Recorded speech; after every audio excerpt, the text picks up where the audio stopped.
Good evening, ladies and gentlemen, and welcome to Foundation Field for tonight's NSAA Class A football matchup. Monarch fans, let's welcome our guests this evening, the Warriors from Omaha Westside High School. Tonight, those Warriors come to take on your Papillion La Vista Monarchs. Papillion La Vista High School and the Metro Athletic Conference would like to remind you that good sportsmanship is an expectation. Sportsmanship is having pride in your school, your team, and yourself. Sportsmanship is respect for the game, those who play it, coach it, and officiate it. Let's all be committed to the responsibility of good sportsmanship. And fans, please welcome tonight's officiating crew to Foundation Field: Christopher Tauber, Ronald Stolman, Matt Kenow, Nathan Graber, and Chris Frank. And Monarch fans, please welcome some future Monarchs to tonight's game. Coaches and players from the PLYAA 3rd and 4th grade teams are with us tonight. Welcome to Foundation Field, and we'll see you on this field in just a few short years. Thank you, and enjoy tonight's game. Final call for any senior football parents. Please report to the north end zone at this time. Final call for senior football parents. Thank you.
Ladies and gentlemen, tonight is senior night for our football seniors.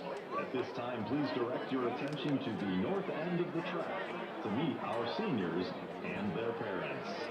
Micah Arellano, son of Joseph and Christine Arellano. Micah plans to attend UNL to study business. Skylar Cruz, son of Janessa and Jordan Cruz. Skylar plans to attend UNL to study business management and pre-occupational therapy.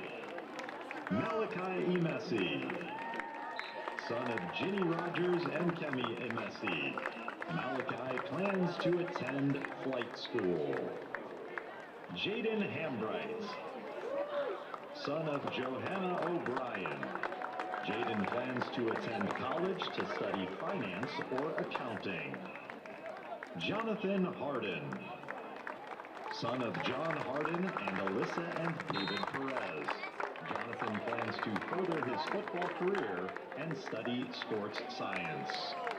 Kane Hassler, son of Chris and Stephanie Hassler.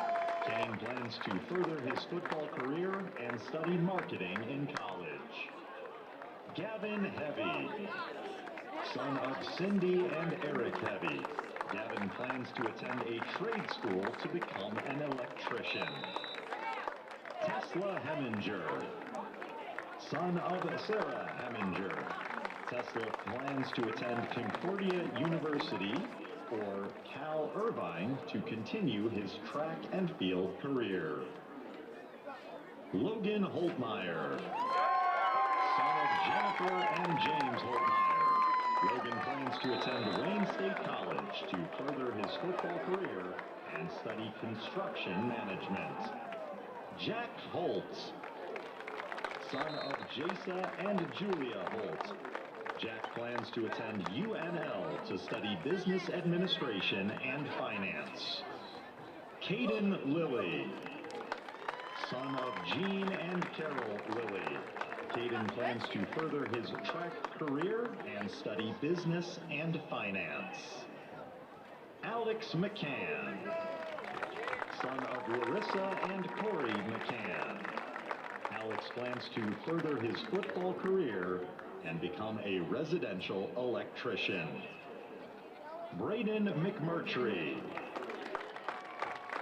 son of Keith and Becky McMurtry.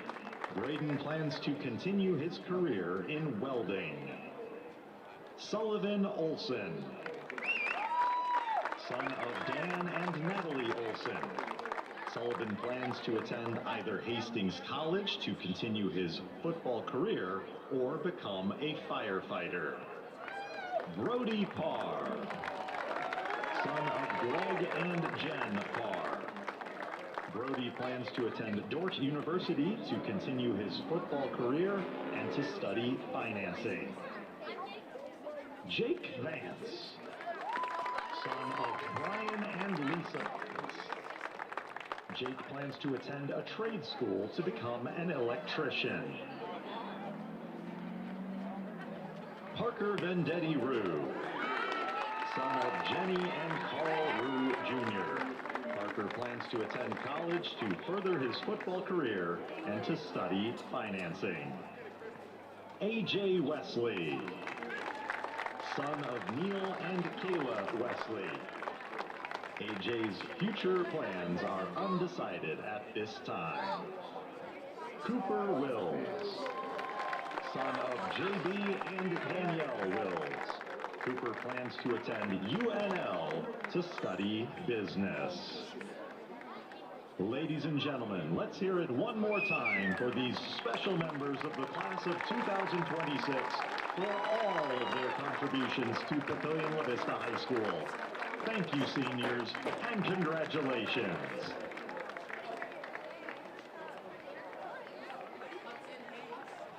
Ladies and gentlemen, at this time, please welcome members of the Monarch Boys Varsity Cross Country Team as they continue a tradition of running from school to the stadium to support our football team. This year, the Monarch boys had another successful season and were led by seniors Caleb Turberville, Dylan Murray, slogan.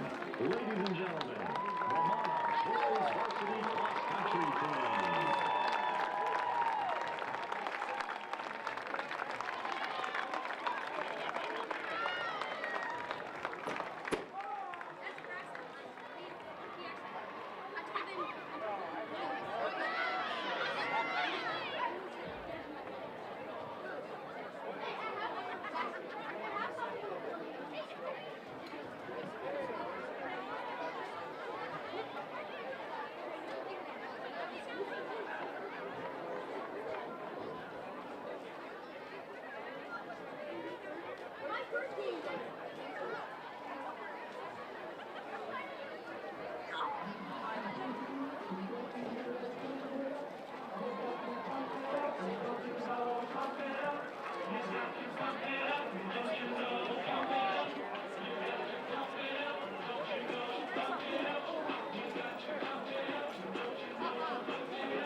The Papillion La Vista Community Schools Foundation would like to thank our scoreboard anchor partners, Pinnacle Bank, American Family Insurance, Ken Summerfield, Young Chiropractic, Gina B Physical Therapy, Outdoor Pool and Spa, Shields, H&H, and IB.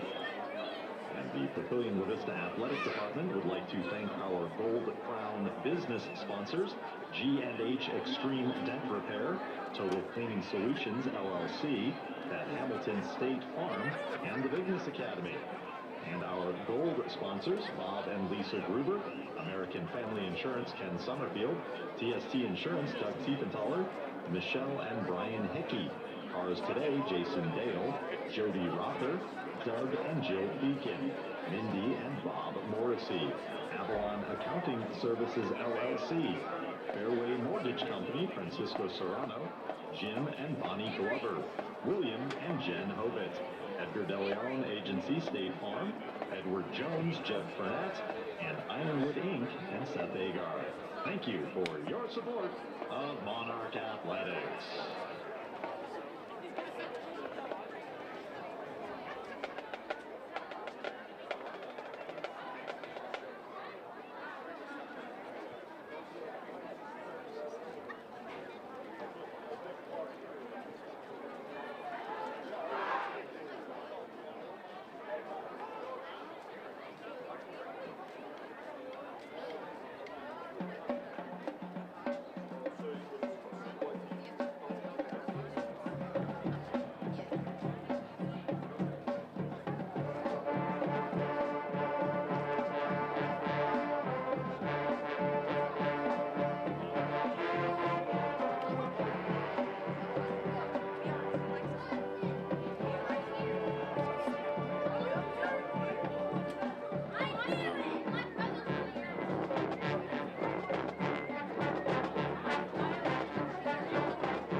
Ladies and gentlemen, at this time, please rise if able, remove your hats, and remain standing for the presentation of the nation's colors and the playing of our national anthem under the direction of Junior Drum Major Bennett Carrico. The colors are being presented by the Papillion La Vista Community Schools Navy Junior ROTC Color Guard. The members of the Color Guard tonight: Lucas Richardson, Ezra Eichstadt, Brandon Greenwell, commanded by Joel Akin Otiko.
Papillion La Vista Monarchs! Hello everyone, and welcome to the PLV Media broadcast of Thursday Night Lights High School Football here at Foundation Field in Papillion, Nebraska. Welcome up to the broadcast booth. I'm Stephen Higgs, joined by the Plasek. Tonight we have the Papillion La Vista Monarchs taking on the Omaha Westside Warriors. It's a cool October night with a temperature of 55 degrees. In the 2024 matchup, the Warriors beat the Monarchs 42-12. The Monarchs are coming off a away win against the Fremont Tigers 28-6. Freshman quarterback Wyatt Grimes was 13 of 23 and had 100 pass yards and 1 passing touchdown. The leading rusher for the Monarchs was senior running back Brady Parr, who had 202 rushing yards on 32 carries with 3 rushing touchdowns. The leading receiver was senior Jonathan Harden Jr. with 7 catches and had 72 receiving yards. The leading tackler for the Monarchs was Micah Ariana, who had 9, 3 being solo, and a tackle for loss. Senior kicker Cooper Wills had 4 for 4 on extra point attempts. We spoke to head coach Sean McLaughlin, and he said, we have to beat Westside to get into the playoffs. There are other avenues, but this is the easiest way to get there. Westside goes into this week off a 52-20 win against the Crane Prep Junior Jays. Junior quarterback Braylon Warren went 8 for 10 for 108 yards and 1 passing touchdown. Junior running back Tay Jenkins had 15 carries and 196 yards for 4 rushing touchdowns. Jenkins also led in receiving with 2 receptions for 39 yards. The only passing touchdown of the night went to junior wide receiver Andrew Tegee. On defense, the Warriors were led by senior defensive back Bryson Williams, who had 8 tackles and 2 tackles for loss. Everett Scherslin went 7 for 7 on PATs and had 1 43-yard field goal. We also spoke to head coach Paul Limongi, who said, team morale is great. We are excited to play. No major lineup changes. We plan to pass the ball highly against the Monarchs. Papio has a good offense. We need to read our keys and attack the ball. And tonight, the student section's theme is costume, in the spirit of Halloween being just 1 day away, just 1 week away, excuse me. We're getting really close to Halloween, and that means we're getting close to the playoffs, Stephen. Yes, that is true. And speaking of the playoffs, Papio wins tonight.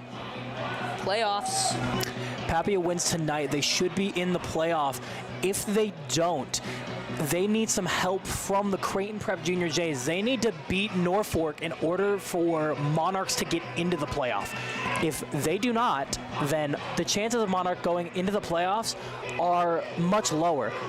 And we have seen the Warriors defer the kickoff, and they will receive, Monarchs won the toss and deferred, so they will receive the ball second half. Yeah, and this Monarchs offense, they're going to have it especially rough with Wyatt Grimes, the freshman quarterback, leading the offense tonight. Wyatt Grimes, he played a pretty smart game, pretty well game against the Tigers of Fremont. You want to see more from him tonight if I'm Coach Sean McLaughlin. He's got a lot of talent. He's just he just needs to pass consistently. Yeah, but the real star last week for the Monarchs was running back Brody Parr, who had about 200 rushing yards. But save that for another time, as we are about to kick off.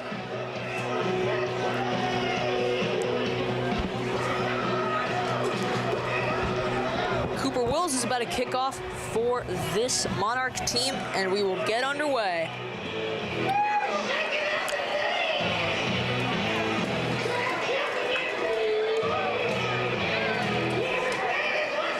This season, Wills is 9 of 11 for his PATs and 3 for 4 on field goals. Monarchs are very aggressive offensively in the red zone. They don't want to take their they don't want to take a field goal. They are going to try to push the ball in the end zone if they have the opportunity to. Not quite sure what the holdup here is. We are running this clock down right before Wills is to kick off. And yeah, it's for Westside. Wow, Tay Jenkins had the day. Tay. 196 yards, 4 rushing touchdowns. Warren only had to throw 10 passes that entire game. But Cooper Wills sets the ball, and we are about to kick off on this cool October night.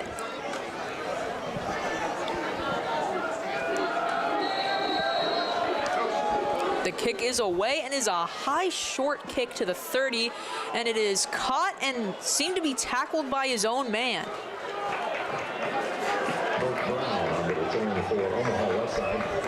We had number 11, AJ Wesley, get the tackle there.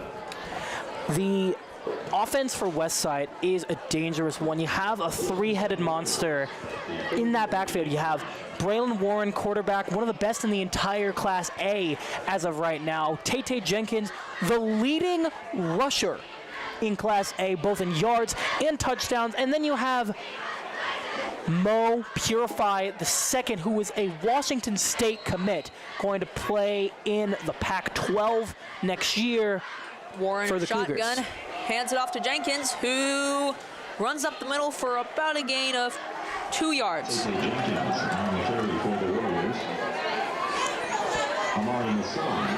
And that was Bryce Vignes on the stop with Amar Nassan in there as well. And if Westside's going to succeed, they're going to run the ball. Warren. It's just if the Monarch defensive line can stop them. Warren, with Jenkins lined up to his right, takes a snap and play fakes, throws over to the left side and is tackled, but there is a flag on the play. Andrew Tagee with that reception. Cohen Hovitt on the tackle there with help from Jonathan Harden Jr., but there is laundry on the field. We'll see the call. Ineligible receiver, downfield, offense, number 51. 5-yard penalty for the previous spot. That's a rough penalty to take here. An ineligible man downfield. Must have been a lineman who got too far deep, I would imagine. And, you know, it sucks to see that, right? You're in a pretty good position to score. I mean, you've got a good starting position here. You're being pushed back closer and closer to your end zone. You got to take advantage of what you have here if you're the Warriors. Warren, shotgun. Jenkins lined up to his right. Doesn't play fake, runs and tries to run up the middle and gets 3 yards back to the line of scrimmage. It'll be 3rd down and 10. Maka Ariano on the tackle. And he's been phenomenal all season this year for the Monarchs, Steven. 30 solo tackles on the year. Yeah, Ariano, one of the key reasons why this defense was so good last week. And he's had 7 tackles for loss, as well as a sack and an interception as linebacker. 3rd down and 10. Warren takes the snap, has time, throws over the middle, and it is dropped. Bryson Williams nearly had a big play in his hands, and he drops it away for a 3 and out. That was a really kind of a weird ball for Bryson Williams to go up and try to get. I mean, it was a pretty well placed. It was just a weird positioning to be if you're the receiver. Williams is a pretty darn good player himself, being their leading defensive back, having 4 interceptions on the year, and is currently committed to the Iowa State Cyclones. The punt is away, and very short kick, but they get a good bounce here to the 35-yard line, and that's where we'll see the Monarchs offense start. And yeah, the punt from Tyler Hanna, they're on that punt. It was a weird one, to say the least. It went not in the direction he was hoping for, I'd imagine. Probably got off his foot wrong and led to a really high kick, but it bounced well. Yeah, but both teams so far starting on their own 35-yard line here. So I'm curious to see how they're going to use the pass game with Grimes at quarterback. I-form formation here. Grimes takes the snap, hands it off to Parr, who runs up the middle, breaks tackle, and gets 5 yards on the play. It'll be 2nd and 5. Yeah, that's a great play there by Brody Parr, right where he needs to be. Line blocked incredibly well to give him that hole, and is able to get a pretty decent yard gain, getting half of what you need to get to the first. Parr has been incredible for the Monarchs this year. Has been a big piece to their success and why they've been winning games as of recent. Yeah, 4.2 yards a carry for him, but same formation here. Might have been there a jump, but Parr keeps it, and he gets about a yard. And that was Reed McIntyre on the tackle there, it looked like. We're going to see what Coach McLaughlin is going to do. He was criticized this year for playing a little too conservative on offense. Obviously, it's a 3rd and short. You've not got that many yards left. Wonder what you're going to do here.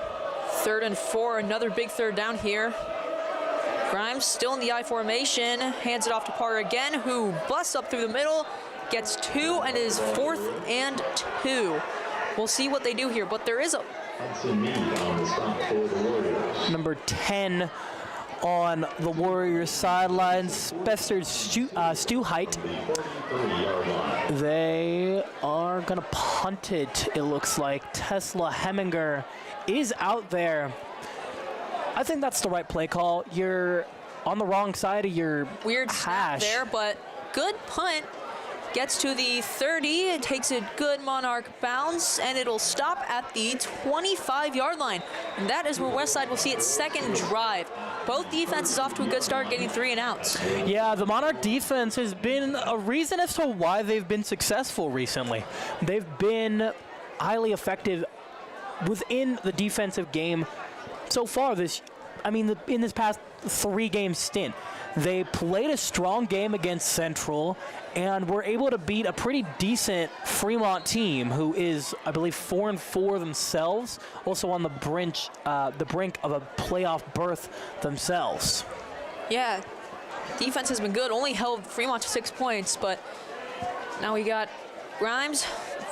Jenkins lined up to his left, but he takes a snap, rolls out to his right, throws, and wow, he runs forward for a 1st down.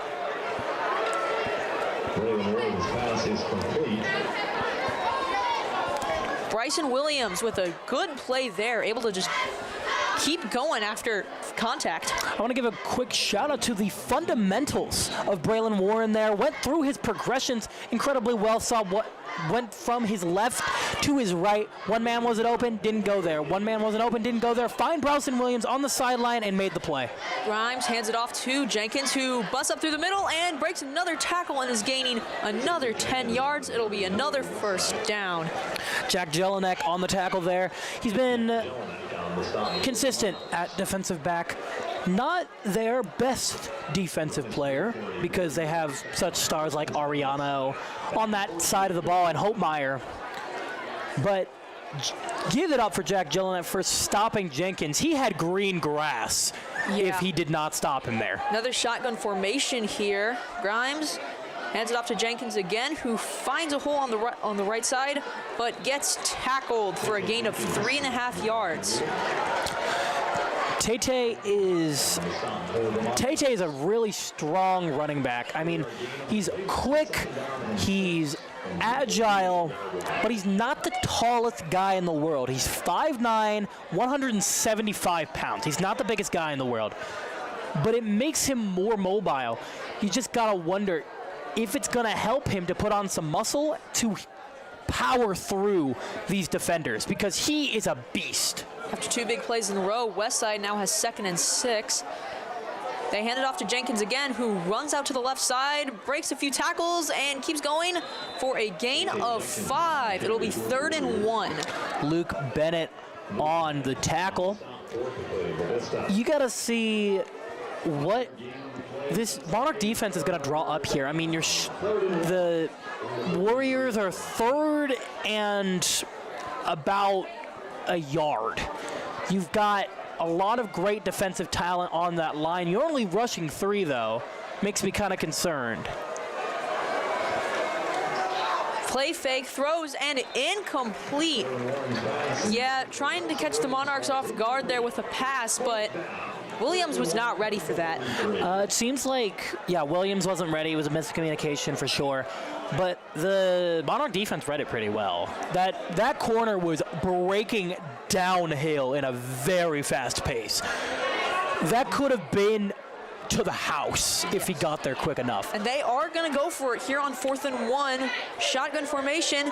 Grimes runs out to the left side, and he gets it for a gain of 2 yards and a 1st down. Risky gamble there, but it pays off. Tackled by Bennett once again. That was a great play design. You know, quarterback run. Warren is known for having strong running ability as a quarterback. He can throw the ball really well, but in the running game, he's incredibly effective. This Monarch defense has really got to watch him if they want to succeed.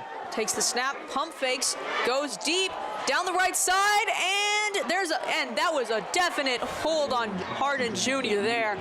But yeah, trying to get to Eli Johnson, but holding on Hardin Jr. is going to give them most yardage. Most definitely contact with Hardin Jr. there. Eli Johnson is a big play receiver. He's got more receiving yards, and as the call is confirmed. But Eli Johnson is a big play receiver. He's got more receiving yards than Mo Purify the second, who is their leading receiver in receptions.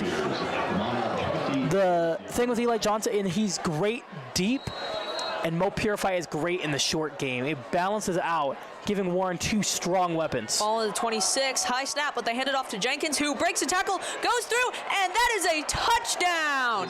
Tay Jenkins. Wow, Tay Jenkins finding the hole and hitting it exactly where you need to do, having the ability to cut and make the angle you need to get that play. I mean, obviously you saw the green grass, and if I'm Tay, you gotta find that hole, because you know you've got those legs. You can get to the touchdown if you find the right angle. Great blocking by the offensive line as well. And we will see number 30, Everett. The kick is good. And yeah, man, Jenkins able to find that open space and make use of it. He burst down that open hole. Yeah, Everett Scherslin on the go-ahead PAT there got the lead to be 7. You know, Monarch defense is, I would imagine they're kicking themselves at that one. You know, you just make a wrong angle and don't tackle the guy. You know, you just get an angle wrong, and suddenly he breaks off and he's in the touchdown. Jenkins is a really strong back, and you cannot tackle loosely on him. He's gonna break free, and he's going to gash you for 200 yards. Yeah, and after not scoring on that first drive, Westside able to score on their second in dominant fashion on a 75-yard drive. And Jonathan Hardin deep to receive. Sherla's in here to kick it away. Hardin Jr. back to receive. And it is a good kick right down the middle, caught at the 5. Delayed return there, but he's able to return it. Fasty, and he breaks down the sideline, goes down to the 48-yard line. Wow, what a return. Just the spark that this Monarchs offense needed. 35 from the Warriors making the tackle there. Will Tomakowski. And yeah, Cohen Hovitt has been a great kick returner the entire year for the Monarchs. Having another explosive kick return there, getting his team to around half. Great play by Cohen Hovitt and great speed on the outside. Yeah, let's see if this Monarchs offense can get something going. I formation, Grimes under center. Takes the snap, hands it off to Parr, who tries to find a hole but is unable to, gains 2 yards. Tackle was number 8. That is Burke Brown on the tackle. Now the thing is with Monarchs offense is this is a different style of defense that you're seeing here. Typically, you see 4 down linemen, and it looks like Westside may be running a formation like that. But Westside has 4 linebackers on the field right now. We have not seen a pass yet from Grimes as they still go in the I formation again. Takes the snap, play fakes, throws over the middle, over the side, and is not able to get it to Hardin Jr. That's just an unfortunate turn of events. Hardin Jr. went too deep on his route, it seems like, or it was just a little bit of miscommunication from Grimes, and you expect to see that from a young player like himself. He is a freshman after all, being put into the starting role in week 9. You know, obviously not the most ideal situation. You would want to develop a whole year, but, you know, obviously he's had time, and clearly he's good enough to make the starting roster and get this job. 3rd and 8 here with Grimes under center in the I formation. Hands it off to Parr, who gets about 3 yards for now it being 4th and 5. And yeah, another disappointing drive after having good field position on the kickoff. John Paul Ryan on the tackle there. He is a menace on the defensive side of the ball. He's got 38 solo tackles, 14 assisted. A lot of tackles in the middle at linebacker there. Heminger. High snap, and Cooper Wills tries to go back, and he punts it away. And where is it going? It goes down to the 9-yard line. Nice kick. What a play. Wills. Able to recover the snap and get a great punt off. Yeah, that was interesting, to say the least. He had to go behind him to get the ball, and Wills just makes the best out of it. Usually we see Tesla Heminger at punter, but Wills steps in to punt this ball away to the Warriors, and suddenly they're in pretty advantageous position to get a defensive touchdown, which would be a really big spark for this Monarch defense. 3 minutes 43 seconds left to go in this first quarter. Been a very fast quarter so far, but 1st and 10 at their own 9-yard line. Shotgun formation, hands off to Jenkins, who gets a yard on that, 2 yards on that play, and it'll be 2nd and 8. Tackle by Gavin Vest. For the Monarchs. Gavin Vest on the tackle, and he's been playing good at linebacker these past few weeks. You know, he got in the starting job around week 6 or 7, and has just not looked back. Grimes hands it off, and Jenkins loses 2 yards on that play and is back to 3rd and 10. Jack Jelinek gets in for the tackle, and suddenly this Warrior offense that just looked so explosive the drive before is suddenly at a 3rd and not very manageable. You're at 3rd and 10 on your own 10-yard line. You've got a lot to go. Warren in shotgun with Jenkins lined up to his right. Takes the snap, drops back, throws. No, he doesn't. He keeps the ball and runs back to the line of scrimmage for now it being 4th down. Great stop there by the Monarchs. That was Bryce Vignes once again. I'm not sure if Warren escaped the pocket. I think he did. So that would be a tackle for loss for Vignes. But suddenly, this Westside offense has to punt out of their own end zone. Incredibly difficult as we will see the punter, Tyler Hanna, from the end zone. Hanna kicks it away. It's a good high punt. It's going to land at the 30, take a Monarchs bounce. Wow, that was a sharp bounce. And it's going to be at the 31-yard line for the Monarchs. Great field position. Absolutely. I mean, you have to take advantage of this. And if I'm Coach McLaughlin, I know who I have on offense that are my stars. I've got Bennett, I've got Hardin Jr., I've got Parr. Those 3 guys are playmakers, and if they get the ball, good things will happen for the Monarchs. I wonder if he's going to start letting his freshman quarterback take some shots to the end zone. Again, another I-form formation with Hardin out to the right side. There's a flag on the play. This is going to be a false start and a 5-yard penalty. Not what you want to see back on the field with good field position. Prior to the snap, false start, offense, number 44, 5 yards, first down.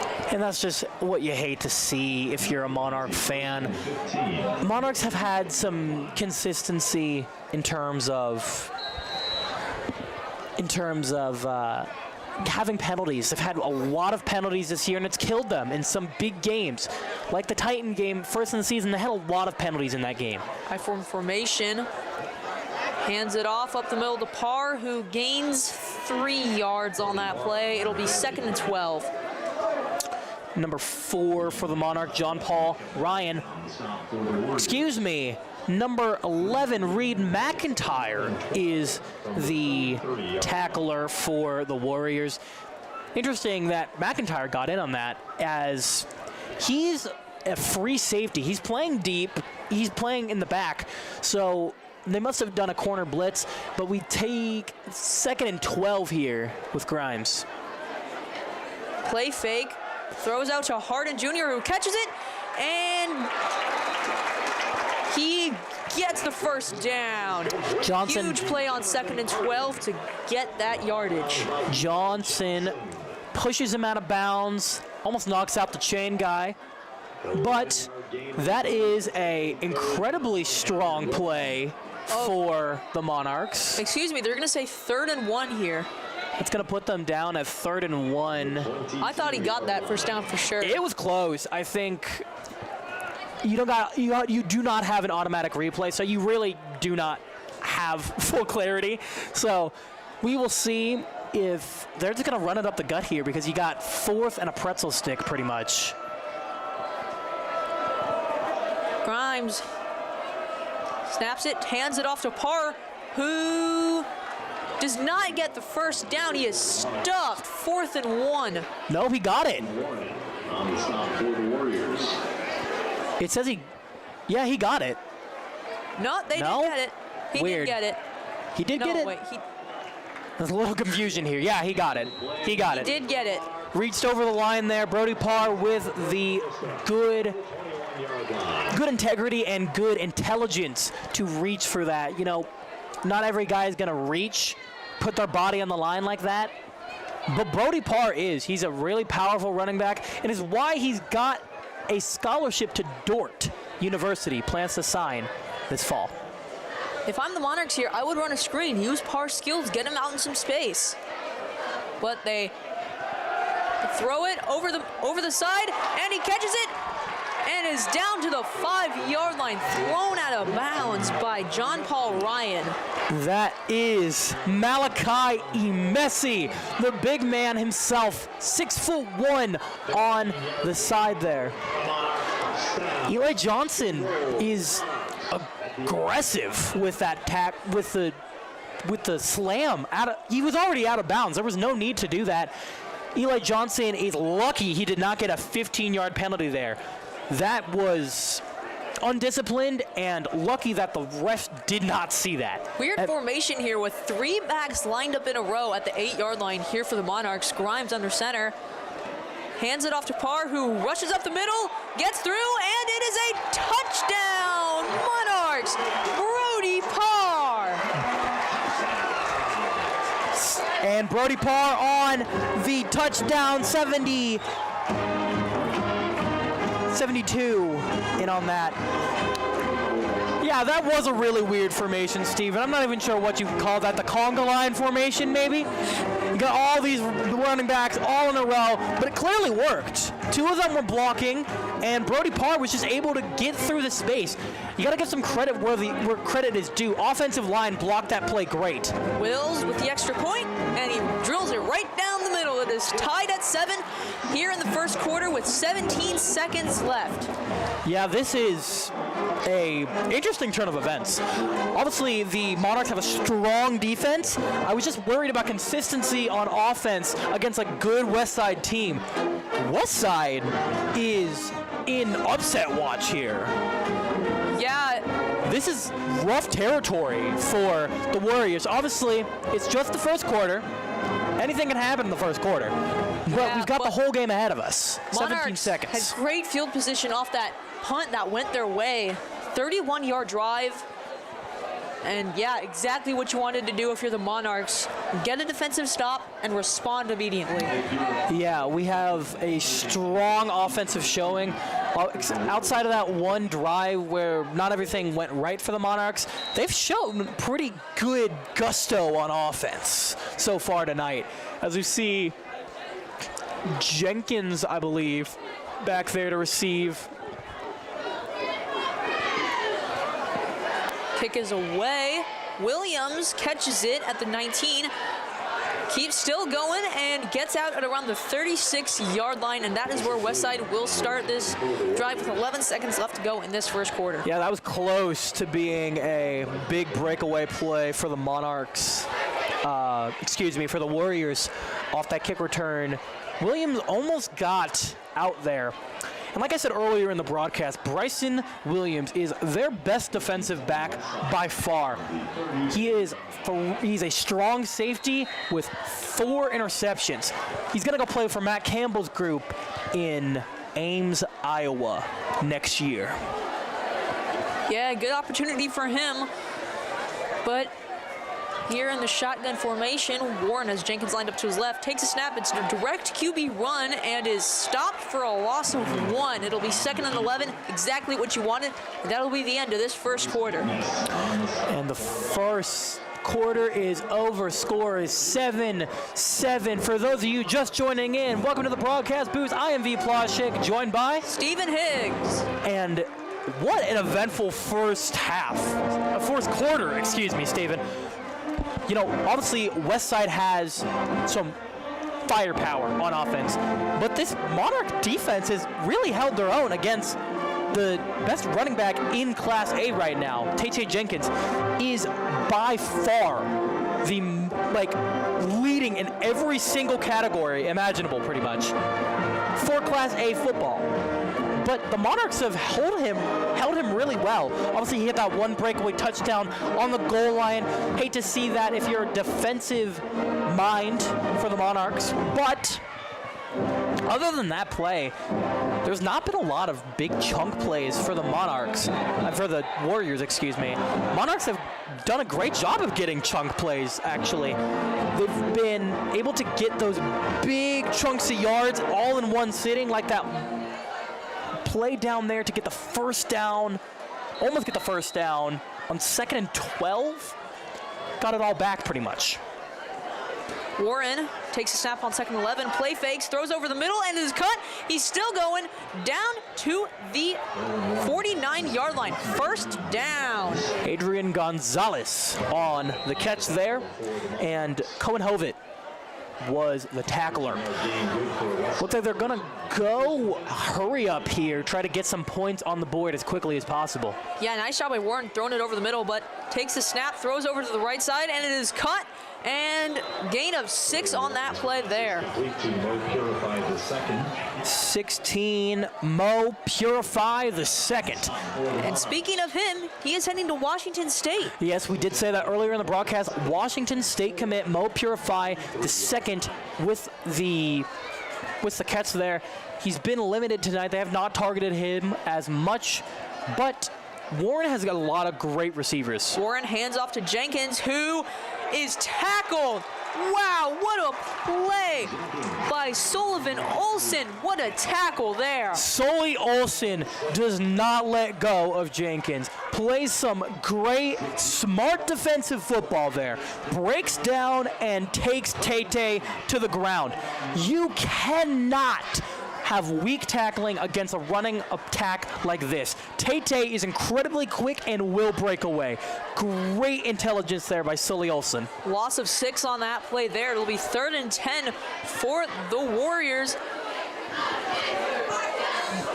Warren takes the snap, drops back, rolls out to his left. There's a flag on the play, but throws it deep, and it is caught! Wow, what a catch by Adrian Gonzalez. But this could be coming back. I believe this is coming back. I'm not sure. It might be a holding. Holding on the offense. On the offense. Wow, what an amazing catch by Gonzalez. That was not, it's not going to count on the stat sheet. But Braylon Warren, what a pass. Jumping through the air, pretty much had a guy tackling him and throws it to the man on the far side of the field. Adrian Gonzalez able to catch it, but it was a holding, and it was pretty clear as day. You saw, I forget which lineman that was, there was a hand inside the collar, and that is the clearest sign all day that it is, in fact, a holding. Huge break for the Monarchs there as they allow a big play, but it gets negated by a penalty. It'll be 3rd and 20 here for Westside. With Warren in shotgun still, Jenkins moves over to his right. Warren takes the snap, drops back, keeps it, and he just throws it away. That was not a fumble, that was an incomplete pass. But yeah, that was a weird play there. Incomplete pass. Called down, there's a flag. I don't know what this could be on. I am just as confused as you are here. What is this going to be? We'll hear from the ref right here. There is no foul for intentional grounding. Number 6 was in the area. Interesting that they would try to call an intentional grounding there. He was still in the pocket, but there was a receiver in the area. Jenkins was in the area, but yeah, 4th and 20 here for the Warriors. And we have Hannah. I don't think that's Hannah, that's Shirlslin. They're out to kick. And he kicks it, a line drive kick, and bounces, good bounce for the Westside Warriors there, and it's down at the 18-yard line. Yeah, but there is a flag. There's a flag down on the play. Yeah, looks like this might be coming back. This could be a penalty on a guy running out of bounds. I actually think it's false start, maybe offsides. It looked like it was right at the line of scrimmage as soon as it was snapped. Here's the call.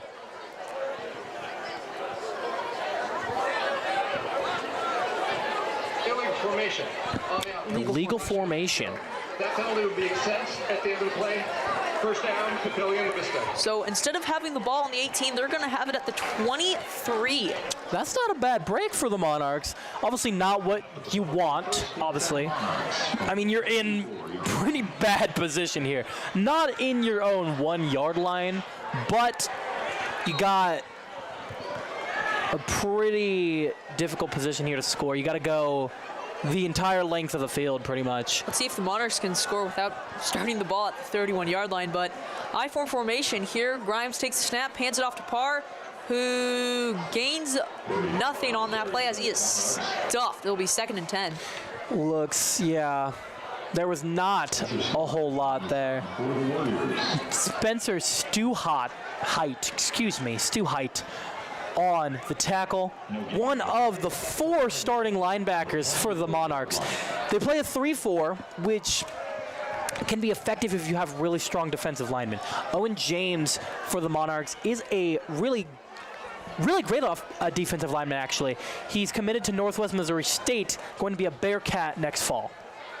Again, the conga line formation, as you said, is appearing again.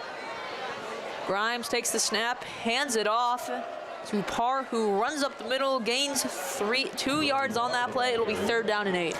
Listen, if the conga line formation is going to work, you should keep running it all night. It seems like it's been effective. 3-yard gain on the play. It's 3rd down and 7 from the 27-yard line. The positioning of the running backs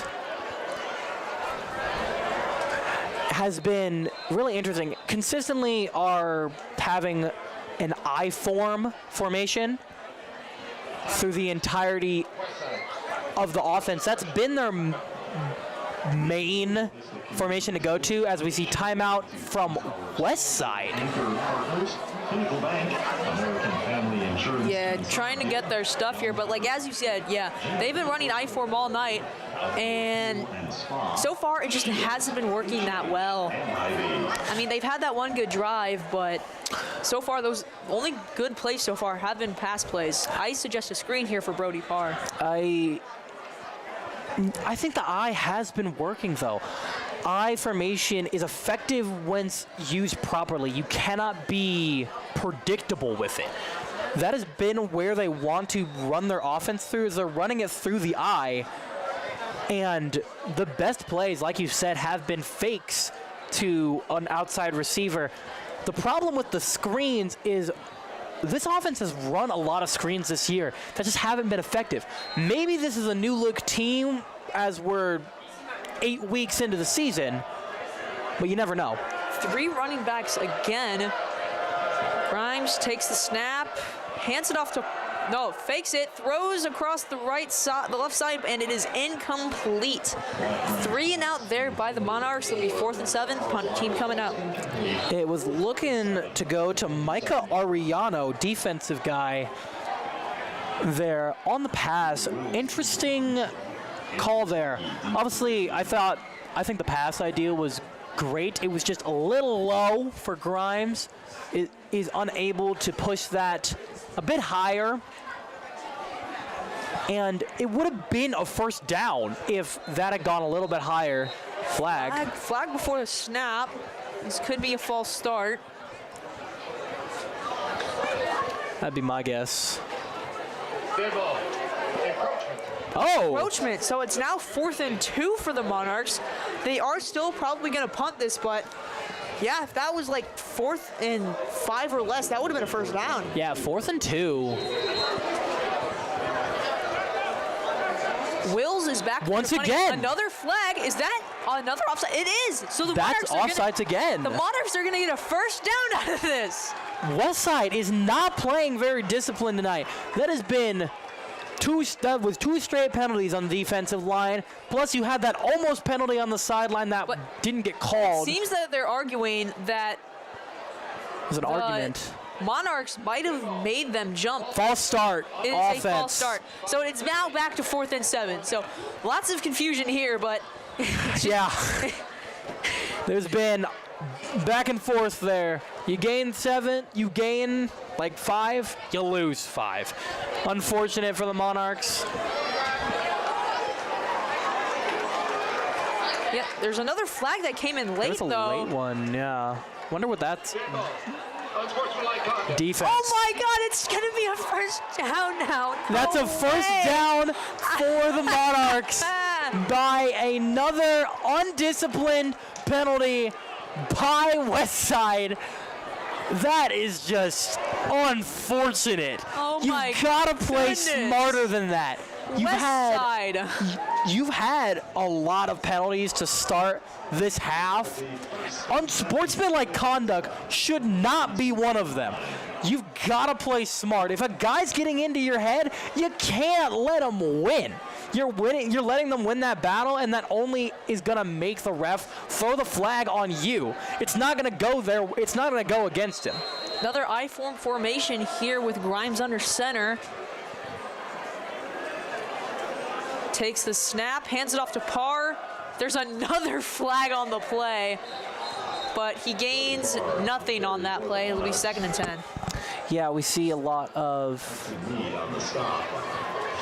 another run. This could be a holding. Maybe illegal hands to the face on defense. It looked like some of those hands were pretty high on the Westside defensive line, but we will see here. There's some discussion here. They're moving the ball backwards. This is going to be on the Monarchs. Yeah, holding. Number 53, 10-yard penalty from the previous spot. First down. And that's just an unfortunate penalty. Obviously, you've got to play more disciplined than that. But you've got it's still a first down. 1st and 20. Crazier things have happened. You can get a receiver to the outside. I would imagine they're going to run with Parr again, just due to what's been working for them. Yeah, but I believe you're going to have to start passing at some point as they go in shotgun formation now, stopping the I-form. They throw over the cross to Jonathan. It's intercepted, and it's brought back for a touchdown. Pick 6, Eli Johnson. What a play. Just jumps the gun. Eli Johnson read that play like a book. Incredibly smart eyes by Johnson. Read Wyatt, read his eyes, knew exactly where he was going, and broke and was off to the races. No one was even close. Sherlizen is on the PAT there, but a great defensive play from Eli Johnson. Yeah, just a defensive, just a rookie mistake there by Grimes. But yeah, Johnson able to make most of it, and this game has flipped in an instant. The kick for the extra point is good. It is now 14-7 Warriors, and wow, what a mood shift. Yeah, that is definitely a tone changer for the game so far. I mean, Shazerlin making that puts them up by a touchdown. What a weird drive, right? Monarchs go 3 and out, about to punt the ball.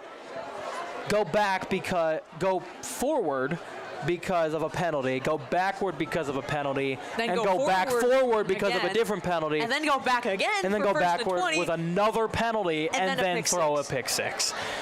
Really weird turn of events, but it ended up with Warrior points, and you've got to work on that offensively. Obviously, with Grimes at quarterback, he's a little less experienced than Videra is, being a freshman. But I believe Grimes is going to get going here in this game. He's got the arm talent to get Harden Jr. and Bennett downfield. It's just a matter of will they use it. Harden back, but this is a touchback, and ball will set out at the 25-yard line. And yeah, how do you respond after this? I think the run game is what you've been going to, but you're really close to your own end zone. Obviously, the pick by Grimes does make this a tougher decision, but I think, like he said earlier, a screen pass to the outside to maybe Parr or Harden could work, especially at this point of the field. Looks like they're going bunch.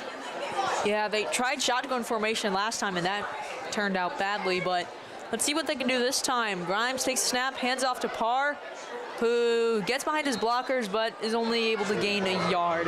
So it'll be 2nd down and 9. Yeah, there was no land in front of him. Burke Brown on the tackle. It's 2nd down and 9. Again, like I said, the running game has been what has been best for the offense.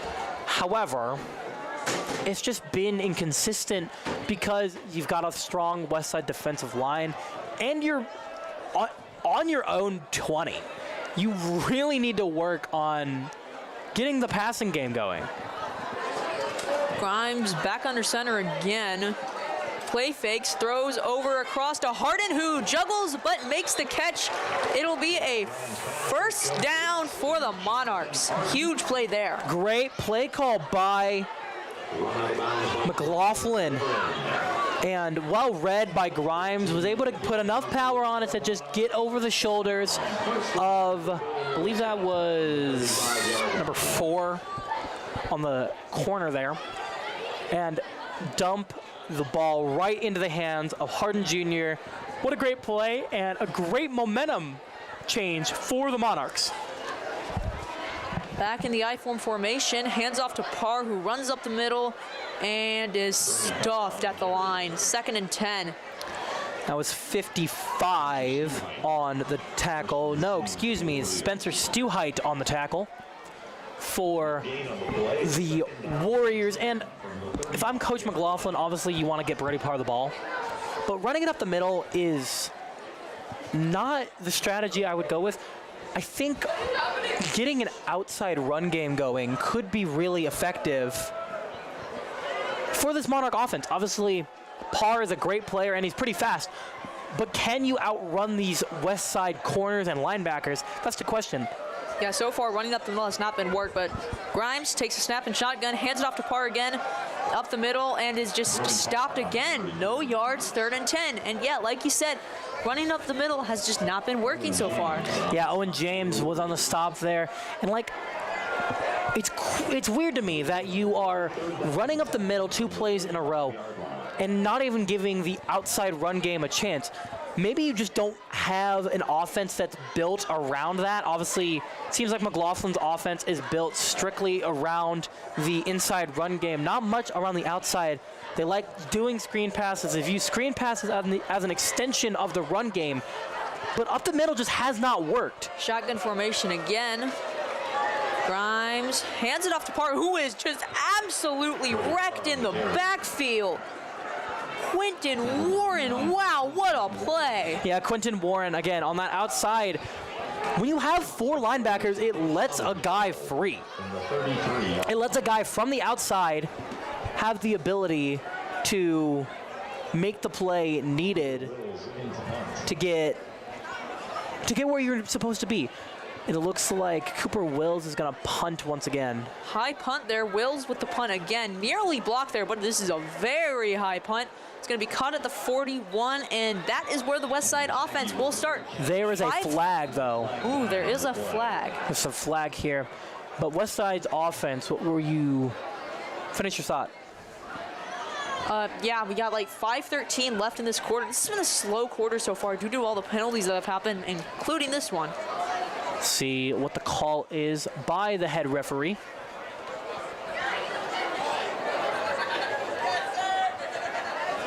During the return, holding on the receiving team. 10-yard penalty from the end of the kick. First down. That is an undisciplined penalty for the Warriors, and it sets them back 10 yards, I believe. That is just a big mistake we've seen consistently for the Warriors tonight. I mean, they've just played undisciplined ball, and it's cost them a lot, given the strong plays where they had control, and then just it's all thrown away because of a mistake. Warriors have only had 1 solid drive so far, and that was with Tay-Day Jenkins' touchdown. But Warren throws to the right and it is caught. Wow, able to split the gap there with that kind of throw, and is a 14-yard gain and a first down. That was Adrian that was Purify. Excuse me, that was Purify the second on the catch there. And that was just, honestly, just a great play. I think rolling out with Warren was a smart move. I didn't know if Purify caught that. It looked like he might have bobbled it a little bit. I thought they dropped it, honestly, but it's a gain for the Warriors. Hand off to Jenkins, who is absolutely blown up by 5 Monarchs in the backfield. Loss of 2, 2nd and 12. Yeah, that was a blown up play. Nassan was the first man to get there, but pretty much the entire team had a part in bringing Tay Jenkins to the floor. Great stuffing and reading of your zones for your defensive linemen. Tay just was not able to find the gap available to him. Yeah, you got to give credit to this Monarchs defense stopping the run so far.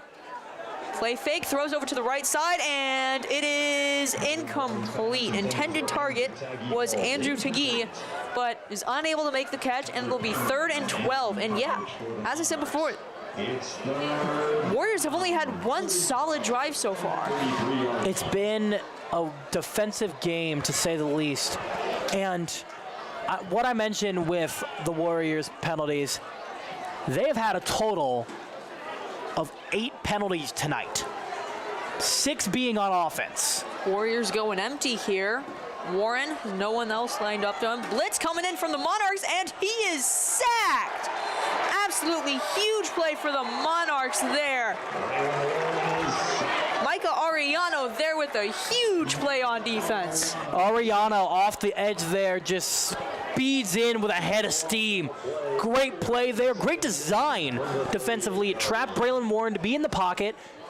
Another defensive lineman was all up on him. I'm not sure exactly who that was up the middle, but Arellano was able to storm across the edge. Punt is away, and Hovick calls for the fair catch, and he slips and falls, but is able to make the catch. And it is at the 22-yard line, and with 3:14 left to go, Monarchs have got to respond, down by 7. And running the ball is just not going to work, honestly. You've got 3:14 left. Running the ball is going to start milking the clock. You've got to get this pass game going, and you've seen the ability of Grimes to do that. Obviously, you saw him have the interception, which make you apprehensive. However, he can make the throws. It's just he hasn't had the opportunity to. Obviously, he had the one interception and then that incompletion on the side. Just needed to be a little higher, and it would have been a first. High-form formation here for Grimes, who hands it off to Parr, who breaks over to the left side, but a great tackle there by John Paul Ryan, able to stop a big play from happening. Yeah, Brady Parr was able to get some open grass on the side there, and that's what I mean by using the outside run game to your advantage. Using a counter or using any outside run play, like a draw, are going to be effective. You cannot just run straight up the middle. Another I-form formation here with 2:35 left. They hand it off to Parr again, who tries to go outside, but a loss of 4 on that play. Loss. It'll be 3rd and 11. Tackle for loss by John Paul Ryan. And again, you're using the run game on 2 back-to-back plays. You can't confuse a defense if you're going to continue to do the same play back-to-back. It might be slightly different formation, slightly different blocking schemes, but they know what you're running. They know you're going to run it. They know you're going to go up the middle or to the right side. Again, 1:56 left to go in this game, and yeah, Monarchs running offense just needs to get some work as they hand it off to Parr, goes to the right side, and he just trips and falls for another loss of like 6.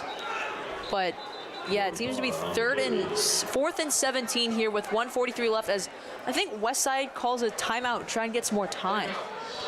Omaha Westside. Yes. Yeah. Omaha Westside calls the timeout here as we have 1:43 left in the half. I wonder if Coach Lamonji, what he's thinking. Like, obviously your team is playing, you're up, but your team is not playing discipline.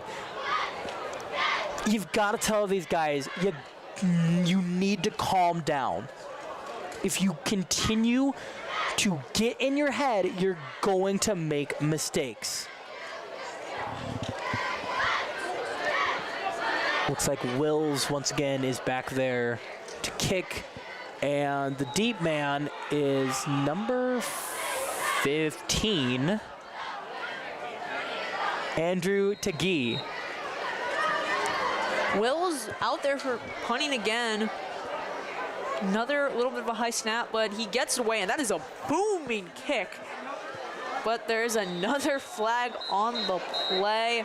Down near the 10-yard line, back where the snap happened. I wonder if that's roughing the punter. Omaha Westside. No, it's holding on the kicking team, it seems like. So that's going to be an extra 10 yards for the Westside Warriors, it seems. Yikes. Let's see. Holding. Number 9 on the offense. Micah Ariano. And obviously this has been a very defensive game. Also been a undisciplined game. Been a lot of penalties in the game. The Monarchs specifically just have been just unable to capitalize off Westside mistakes. It's been difficult, to say the least, for the Monarchs to get anything going. But Westside takes over here at the 35. Warren and Co. here with good field position, throws it over the middle, and it breaks a tackle, breaks free. Williams gets through, and he will score. Touchdown Warriors, and in one play, they get another 6 points. Yeah, Bryson Williams, he's a big play ability kind of player. You know he is someone you have to defend, but it's easier said than done. Defending against that guy is incredibly difficult. Scherzerlin is to kick the PAT to put the Monarchs up 21-7. And the kick is right down the middle and to the band back there. But it's now 21-7 with 1:26 left to go. And if you're the Monarchs, you're down by 2 scores. You do not want to go into halftime down by 2 scores. 3 timeouts left. You might as well try. I was going to say that I really think this is where we might see that passing book open up a little bit. I think Grimes has the ability to make those deep plays, and we've seen it time and time again from him that he can make those plays. It's just, does McLaughlin trust his freshman to make the play? You got 1 minute left. You don't want to run the clock out. You've got to give it a shot. Yeah, Hovitt and Hardin Jr. back to return. Instant replay on that. Here with the kickoff. Here's a replay on that pass. I mean, just broken tackle after broken tackle, and he just waltzed right into the end zone. Kick is away, and Hovitt doesn't notice that it's there, and they recover and pick it up for a touchdown. No, they're going to say he's down at the 1 yard line, but what an absolute masterful play by Sherlazin, able to kick it down to the 1, and just horrible execution by the Monarchs. Sherlazin, yeah, he downs it at the 1 yard line. Great kick by the senior kicker. He is that was a great play. I mean, yeah. Not much to say about that. Hovitt just did not know what was there. He thought that was going to be a touchback for sure and didn't realize it wasn't until it was far too late. And now Westside has a chance to go up by 21 points with first and goal at the 1 yard line. Yeah, you don't see the, obviously they did not get a defensive touchdown there, or special teams touchdown to be actually correct, because he did not touch it. If he would have touched it, then it would have been a touchdown for the Warriors. Hands it off to Jenkins, who runs out to the right side, and he is walking in for the touchdown and another one-play drive, and this has just been a disaster for the Monarchs here in this second quarter. Yeah, these past couple plays have just been really difficult for the Monarchs. Jenkins is just so fast on that outside. Having a linebacker try to outrun him is, you're a dead man walking there. You're really just putting 2 feet in the coffin, because he's going to outrun you. He's got the jets. He's got that speed. Great play by the Warriors. And Sherlazin kicks it up through the uprights, putting up 28-7 Warrior lead. Yeah, and in this first half, Monarchs have had 60 total yards of offense, which is just not great to show here when you need to get your offense going to win this game, especially when the playoffs are on the line. Yeah, overall, I mean, there's just been great defensive plays by both teams. However, offensive has just been kind of sluggish. You've made those mistakes. You've gone in time and time again and just messed things up on occasion. So let's quickly go to some scores around the Metro before this kick. Millard North is beating Columbus 21-0 at halftime. And Millard South beating Benson 35-0 at half as this kickoff is away. Hovett catches it at the 1, returns it, goes to the left side, cuts back in the middle, breaks a few tackles, gets down to the 15-yard line. Another great kick by Shirlison. Yeah, Hovett once again with another great kick return. And, you know, Coach McLaughlin, he's got to throw the ball here. I think running the ball, it's been working. It's worked, but with 1 minute and 9 seconds remaining on your own 10, I really don't think that's your play here. You don't want to be too aggressive and make a stupid call, you know, throw up something that's going to get picked off or cause a problem, but you can't just run. Grimes takes the snap, hands it off to Parr, who breaks out onto the left side, breaks through and gets 9 yards, and that's the run game they've been needing all day. But yeah, that was Hudson Mead on the tackle. Big defensive lineman for the Warriors. He's 6'2" and 235 pounds. In at defensive lineman, making those plays. Great, strong run play from the Monarchs.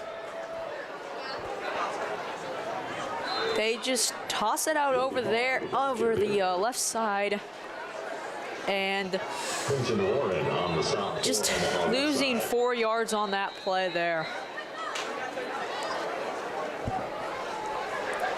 Yeah, we see 30 seconds left to go in this first half here. And we got 30 seconds left in the half.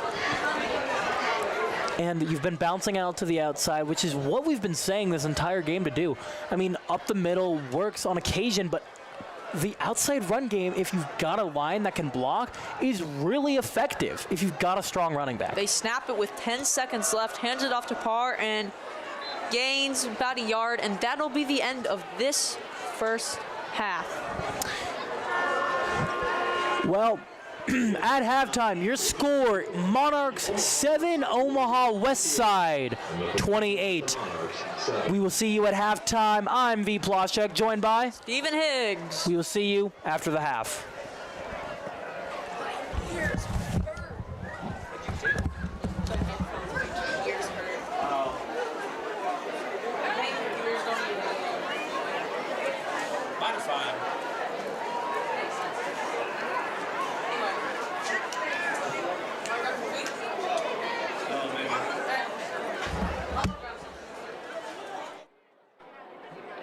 Your attention, please. Virginia Rogers.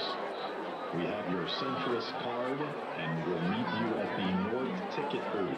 Virginia Rogers, please report to the North Side Ticket booth. Thank you.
The Monarch Marching Band will perform their contest show, The In-Between, featuring music of Adele, Sam Smith, and the Bee Gees.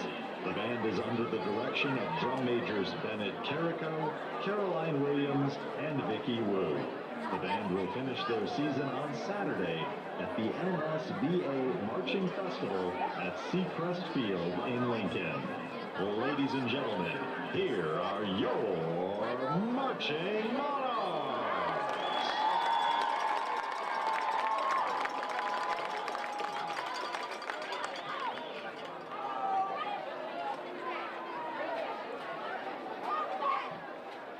Good evening.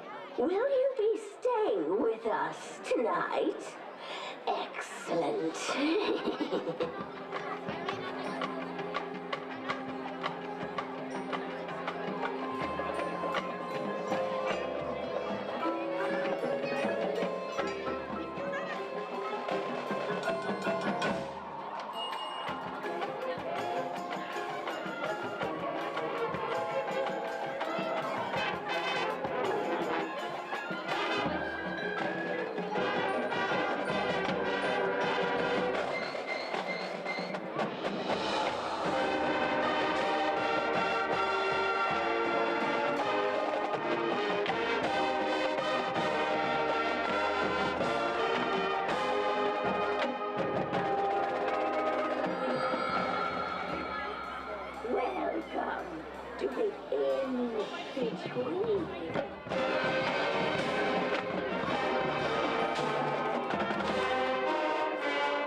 continuing our halftime showcase, please welcome the P-Town Twirlers.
The P-Town Twirlers.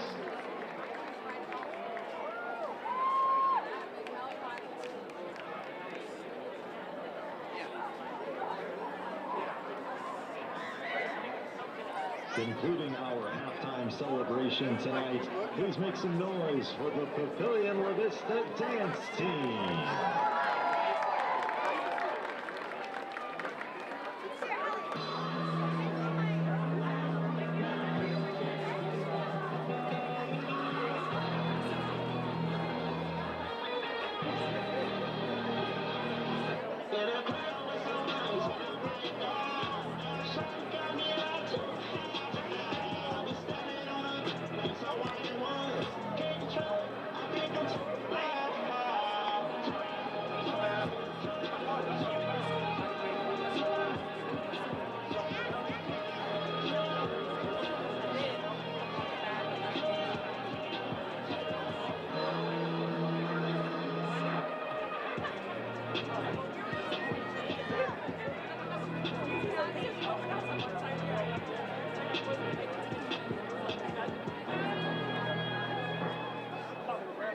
Ladies and gentlemen, the Papillion La Vista dance team.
never, never leave. Welcome everybody back to the PLV Media broadcast. I am V. Plasek, joined by Stephen Higgs. From half, your score is 28 Warriors to 7 Monarchs. There has been a lot of conundrum here on both sides of the ball. There's been some penalties, there's been a defensive showout, but we are getting, this is a pretty good game so far. It's not actually been a blowout. Despite what the score says, it hasn't been a blowout. Yeah, the real momentum shift in this game came when the Warriors got that pick six. After the Monarchs had a touchdown, they started to come back, and then they just threw a pick six, and then the Warriors had 2 one-play drives. And that has just been what the momentum shift has been in this game. It's just been absolute craziness so far. Yeah, it's been ridiculous so far tonight. Both teams just not playing their best football, trying to get as many points as possible, just not being able to be, I mean, through whatever reason, whatever it may be, it's either bad running plays, bad penalties, bad pass tries. It's just been a sloppy game overall. If you are a coach of either of these teams, you've got to say, hey, we've got to come out there and we've got to wake up and stop playing so sloppy. We cannot be making these mistakes, because every mistake you make, the chance of a big play from your opponent only goes up further. The chances are you make a mistake, they're going to try to capitalize on it as quickly as possible. We will see what's going to happen. Yeah, Monarchs are going to get this ball here to start the second half, and they're going to have to get this pass game going. The running was just not working well in the first half, only getting 1 to 2 yards, sometimes even negative on those plays. But, yeah, Grimes, he's going to have to get going here in the passing game, starting to put the ball downfield. He's a young player, and obviously, if you're Coach McLaughlin, you're not as comfortable with the young player at quarterback, but you can trust him. You've just got to get him going. You've got to build up his confidence. The more passes he completes, the more confident he's going to be. If you do not let him shine, he's not going to gain that confidence, and he's not going to play. He's not going to play the way he should be at quarterback. He's got the ability. He's got the ability to make those big plays, make the right reads. He just needs that opportunity to shine. Yeah, it seems the Monarchs have 4 guys back there making sure nothing like that special teams error happened in that first half again. Yeah, Hovind and Harden for sure. I'm not sure who the other 2 are. Looks like Sherlazin here about to kick off. The second half is underway. And that is a good line drive kick to Hovind, who fields it at the 15, runs fast down there, breaks a tackle, spin moves down to the 32-yard line, and that is where the Monarchs offense will start and where they need to get going. Yeah, Hovind with another great kick return so far tonight. He's been playing great on that special team side of the ball, being a strong returner the entire night. We just need to see more from this Monarch offense, but now we see there's a flag on the play. Yeah, this flag came in a little bit later than I expected. Wonder if it's unnecessary roughness. This could be, we'll see. It might be unnecessary roughness.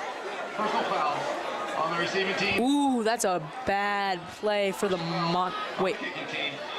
Offset penalties. Oh, wow. So 2 unnecessary roughness calls on both teams. Sounds that's a good call by the ref. Yeah. I think there was definitely some aggression on both sides. So offsetting the penalties makes for an even down as Wyatt Grimes takes over with 11:53 to go in this third quarter. What Grimes is going to have to do on this drive is get it to his guys downfield. Get it to Harden Jr., get it to Parr, Get it to Luke Bennett. Get it to all these guys you can. I formation here. Grimes takes a snap, play fakes, rolls out to his left, throws just down the field for Harden, and it is caught! And he's running down the field, and it's going to be a touchdown on the first play of this second half. And like I said, getting it to your guys. Jonathan Harden Jr.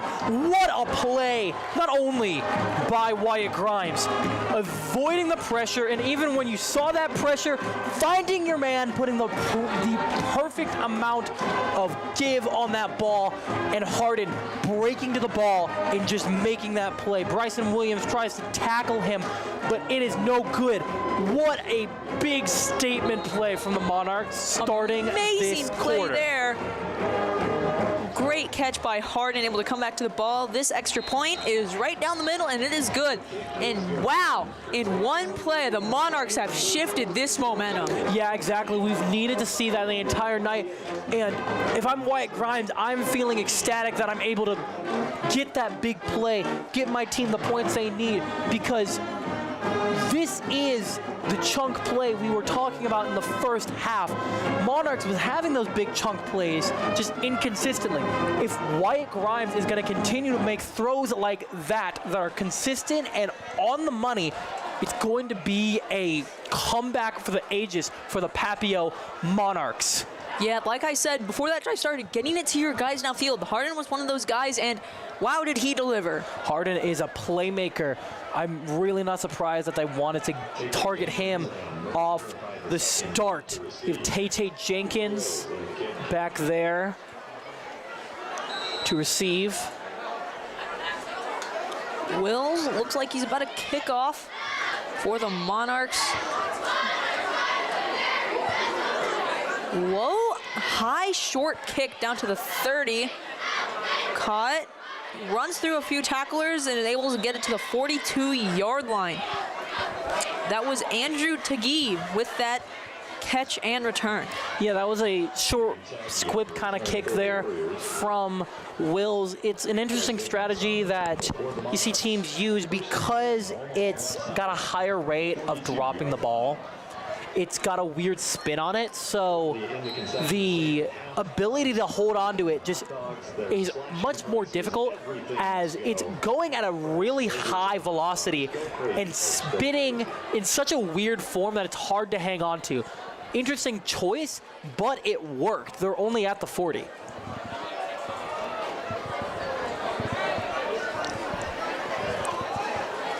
Shotgun formation, hands off to Tay Jenkins, who runs up the middle and gains 0 yards on the play. Good run. Yeah, as we said before, this Monarchs defense is really good at stopping this defense, on this offensive run game. Yeah, the offensive run game for the Monarchs is incredibly strong, but so is Westside's. And the goal of the game is to stop Tay Jenkins on that side of the ball. Warren in shotgun, drops back, throws it, and a little bit of miscommunication there between him and Jenkins, trying to set up a little screenplay there, but just not able to work it out. Sully Olsen was right there. It looked like he might have been able to get a pick six there. He got open grass. It just was not paying enough attention to where that ball was placed. He was focused on his man, which is what you should do if you are a cornerback. So good defensive play by Sullivan Olsen. And it is now Monarch 3rd and 10. Oh, yeah, Westside having another 3rd and 10 here. Excuse me, Westside. And yeah, he takes the snap, drops back, has time, looks over the middle, and it is caught. And Jenkins breaks through the middle and fumbles the ball. And let's see who has it. I think the Warriors might have recovered this ball. And they're saying he was down on that play, but wow, what a lucky break there for the Warriors. Adrian Gonzalez there, as well as Tagee to take that ball, and they go hurry up here to try to get points as fast as possible. Warren drops back, throws right down the middle, and overthrown, trying to get Williams on that go route there, just not able to connect. Yeah, he's got an off-platform throw there as number 13, excuse me, that is Sullivan Olsen in the coverage there. That was an off-platform throw for Braylon Warren. It was almost a really big play, just a tad bit further than he wanted it to be. But you're in good position here to score.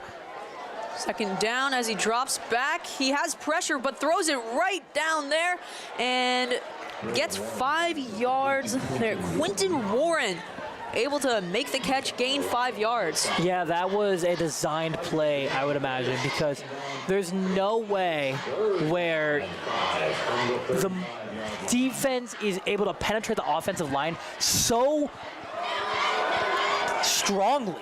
You know, there's pretty much like all the defensive linemen were there. That makes me think it was a screen pass, and it was an effective screen pass. Another third down here as Warren drops back, stays in the pocket, throws over the left side, and it is caught. And that is a first down. Another third down conversion for the Warriors, who having not so great first and second downs, able to get that third down conversion yet again. Yeah, Purify once again with the catch there, and Ariano getting in for a tackle again.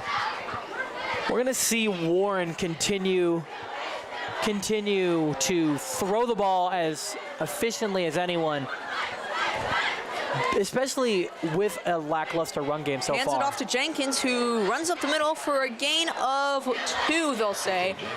And yeah, that's basically all there is to that play, but yeah, they've been so good, this Monarchs defense, on stopping this run game. Yeah, the defense for the Monarchs has played incredible tonight, being a consistent and powerful run-stopping force. Jenkins in the second half has not gotten those big chunk plays that he had in the first, except for that one reception that then had a pretty much almost fumble for the Warriors. Another shotgun formation with Jenkins lined up to his left. Warren takes snap, stays in the pocket, and decides to throw over the left side. And wow, nice throw and catch. Mo purifies the second with an amazing sideline grab. Yeah, Purify the second, again, hauling in another tight one across the sideline there. Difficult if you are a receiver to keep your feet in bounds, especially that close to the sideline with a man in pursuit. Great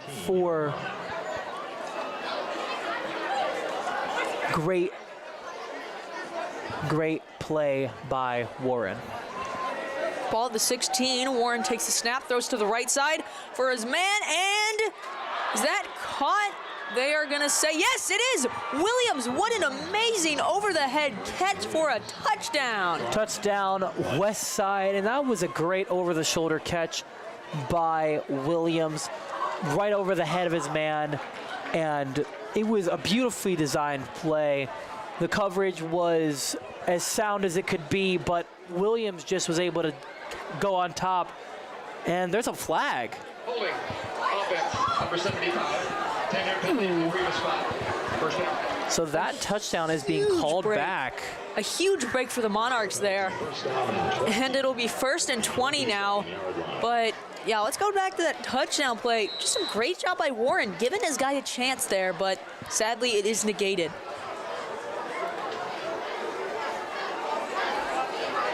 Looks like they have 4 wide receivers out there, but as Warren takes the snap, blitz coming, and it is intercepted by Hovitt. Wow, what a huge momentum shift. Exactly what the Monarchs needed. Cohen Hovitt sits right down where he needs to be, watches the eyes of the quarterback, and is able to pick off Warren. Right, the exact momentum shift that the Monarchs needed. Now they've got a chance to go down and score once again, make this a 1-score game. Grimes has got to get this offense rolling once again. We saw him show strong promise on that last drive. We'll see what he can do this one. Amazing play there by Hovitt, catching that interception, and Monarchs, they're going to have to make do with this. You know, down by 2 scores, huge break for them. Grimes takes the snap, hands it off to Parr, who loses 2 on that play. That's stud height. Spencer Stu Height on the tackle. Once again, getting in the backfield. It's difficult to block 4 linebackers because at all times there's typically one coming off an edge somewhere. It's really hard to find them if that does happen. Grimes in shotgun formation again. Throws to the right side, trying to get to Harden Jr., but overthrows him, and it'll be 3rd down and 11. Tough break there from the Monarchs. Harden was just a little too behind it. You know, the ball was a bit high above his head and didn't have the ability to go for that ball. It was just a little too high. Grimes just places it not exactly where he wants it to. So we will see 3rd down for the Monarchs. 3rd down and 11 here. They're going to need to pick up this 1st down if they want to stay in this game. They hand it off to Parr, who gets absolutely tackled in the backfield by John Paul Ryan, who's been an absolute menace in this game so far. John Paul Ryan once again breaking up big plays and is being consistent as a linebacker. That's the best thing you want to see. Consistent play, great play from a linebacking core. And we will see Wills to punt this one with Taggy deep to receive. A little bit of a high snap there, but is able to get it away in a nice kick.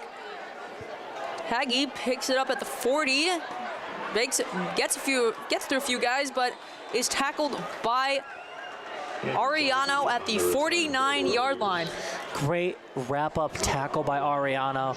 Taggy definitely had some green grass in front of him. He would have been able to break off if Ariano did not wrap up the way he did. So great discipline by Ariano, wrapping up Taggy and allowing this Warrior offense to not get much further of a starting place.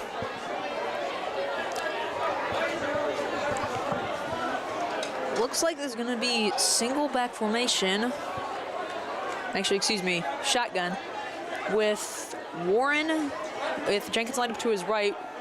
Warren stays in the pocket and tries to throw to Jenkins, and it is incomplete. Warren's pass intended for Tate Jenkins. There's a flag here.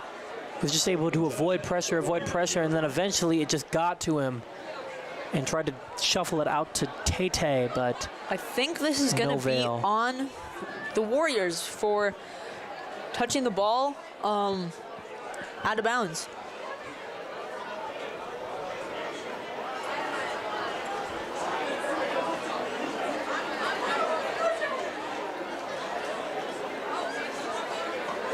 Refs are still discussing it. See the call? Illegal participation on the offense. The receiver stepped out of bounds and came back inbounds. 15 yards from the Exactly what you said, Steven. He stepped out and then came back in. Was not able to catch the ball. Yeah, it's tight across the sideline there. That's 15 yards, pushing Westside back to the 25. First and 25 at the 34-yard line. And yeah, you're gonna have to go to the next county to get this first down. But this is another huge break for the Monarchs. Warren back deep in shotgun. Warren hands it off to Jenkins, who breaks through a few tackles, but gains about 5 yards on that play, and it'll be 2nd and 20. Bennett on the tackle. Great job just shooting the gap and finding the guy with the ball. I mean, it can be really difficult to locate the guy who has the ball in a mass of around like 24 other dudes. So great vision by Bennett, finding Jenkins in the mass of people. Warren takes the snap, play fakes, throws over the middle, and it is caught, and they get back to basically the line of scrimmage. It'll be 3rd and 11.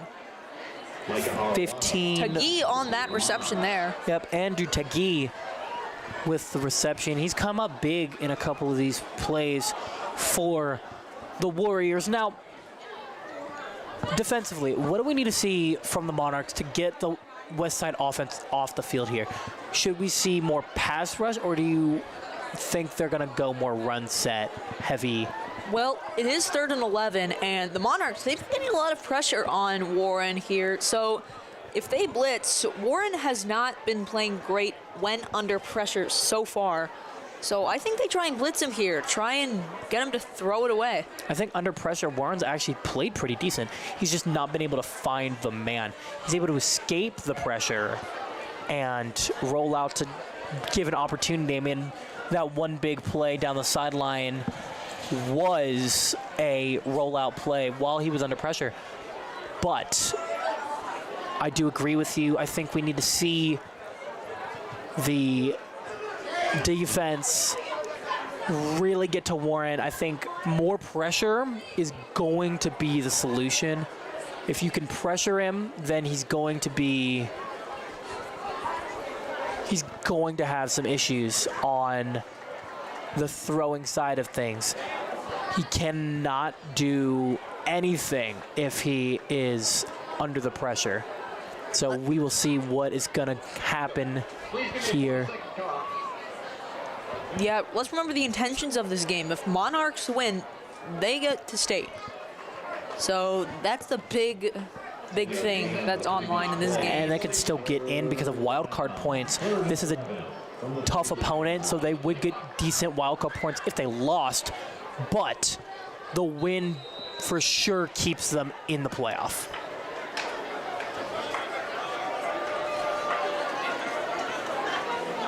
Warren takes a snap, drops back, rolls out to his left, throws across there, and is incomplete.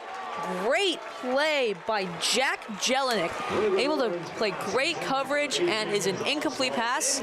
Punt incoming. Yeah, Jack Jelinek stuck to him like glue. There was no chance of that receiver catching the ball. They were hand in hand, neck and neck, all the way through. Great coverage by Jack Jelinek to give the big defensive stop Monarchs is needed. Those are really deep backs there. Harden. Sherlizan with the punt. And it's a good Warrior bounce down to the 15-yard line, and that is where this Monarchs offense will start. Monarchs has not played amazing within their own 10-yard line. They've had mistakes, they've had miscues, but on the offensive side of the ball, if you can get a couple quick screen passes, possibly, then this could be a whole different game for you. Yeah, as you said before, Grimes, he had that one big play to start this second half, and so far, other than that, he's been quiet. I expect a big play action fake here, trying to get him downfield again. Harden is one-on-one on that left side, as you see there. But Grimes takes the snap, play fake, goes deep to Harden, who is knocked away, incomplete. Yeah, huge play action fake there, as I said, but broken up by Micah Benning. Great play there by Benning. That was great coverage by Benning. Harden definitely had the space, but Benning was able to jump up and knock that ball down.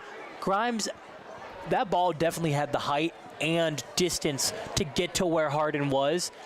Benning was just able to swat it down, though. So great defensive play for the Warriors. We'll see what Monarchs are going to do here next.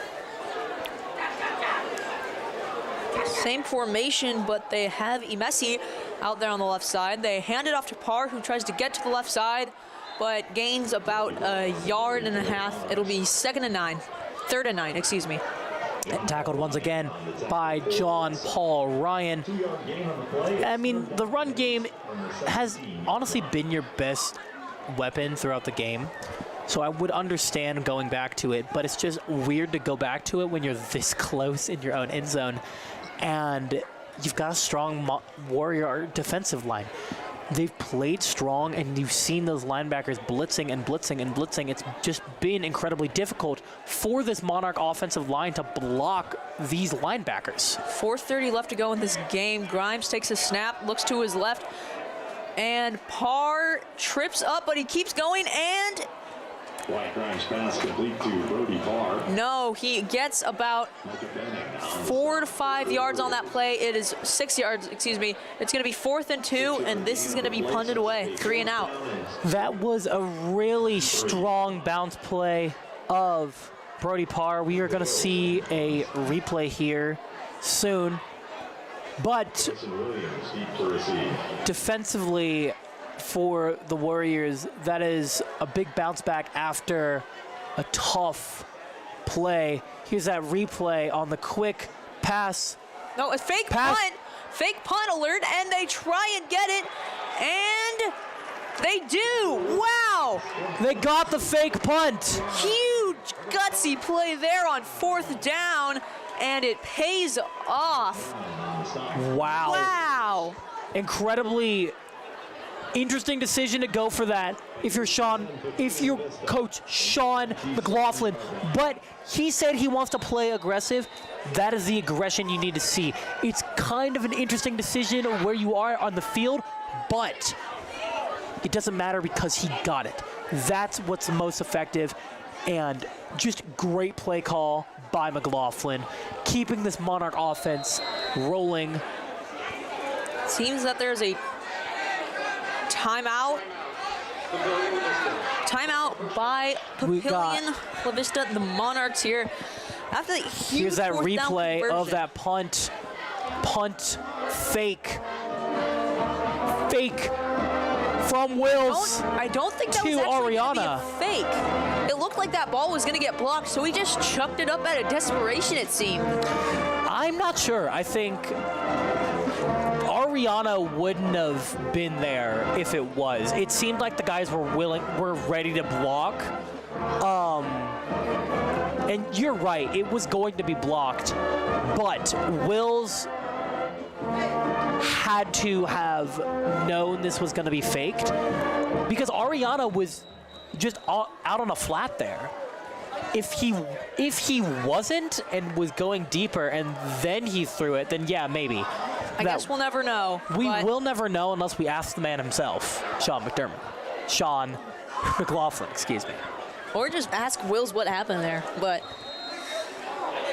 another 1st down here at the 27-yard line. I formation here. Grimes takes the snap, play fakes, rolls out to his left, chucks down the field to the out-of-bounds line. Looked like 2nd and 10.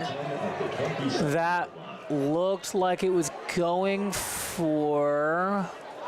Who was that? Looked like Cooper Wills was out there receiving. I thought that was 44 Nassan.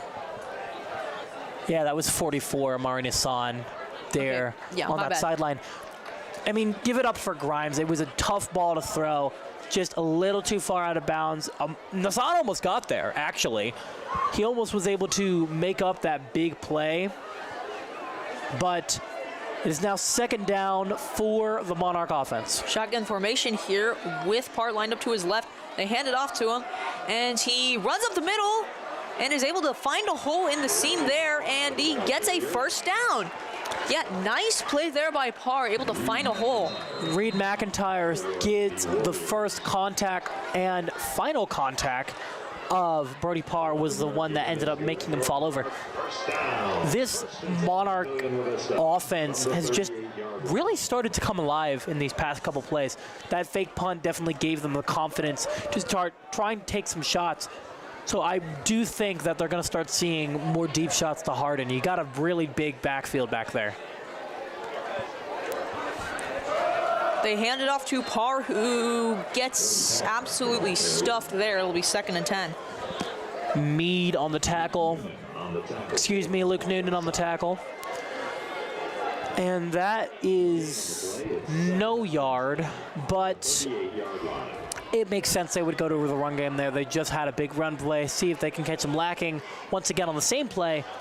So if you are McLaughlin, I think you're just trying to see what's going to work. I think the passing game with a shorter routes could be really effective.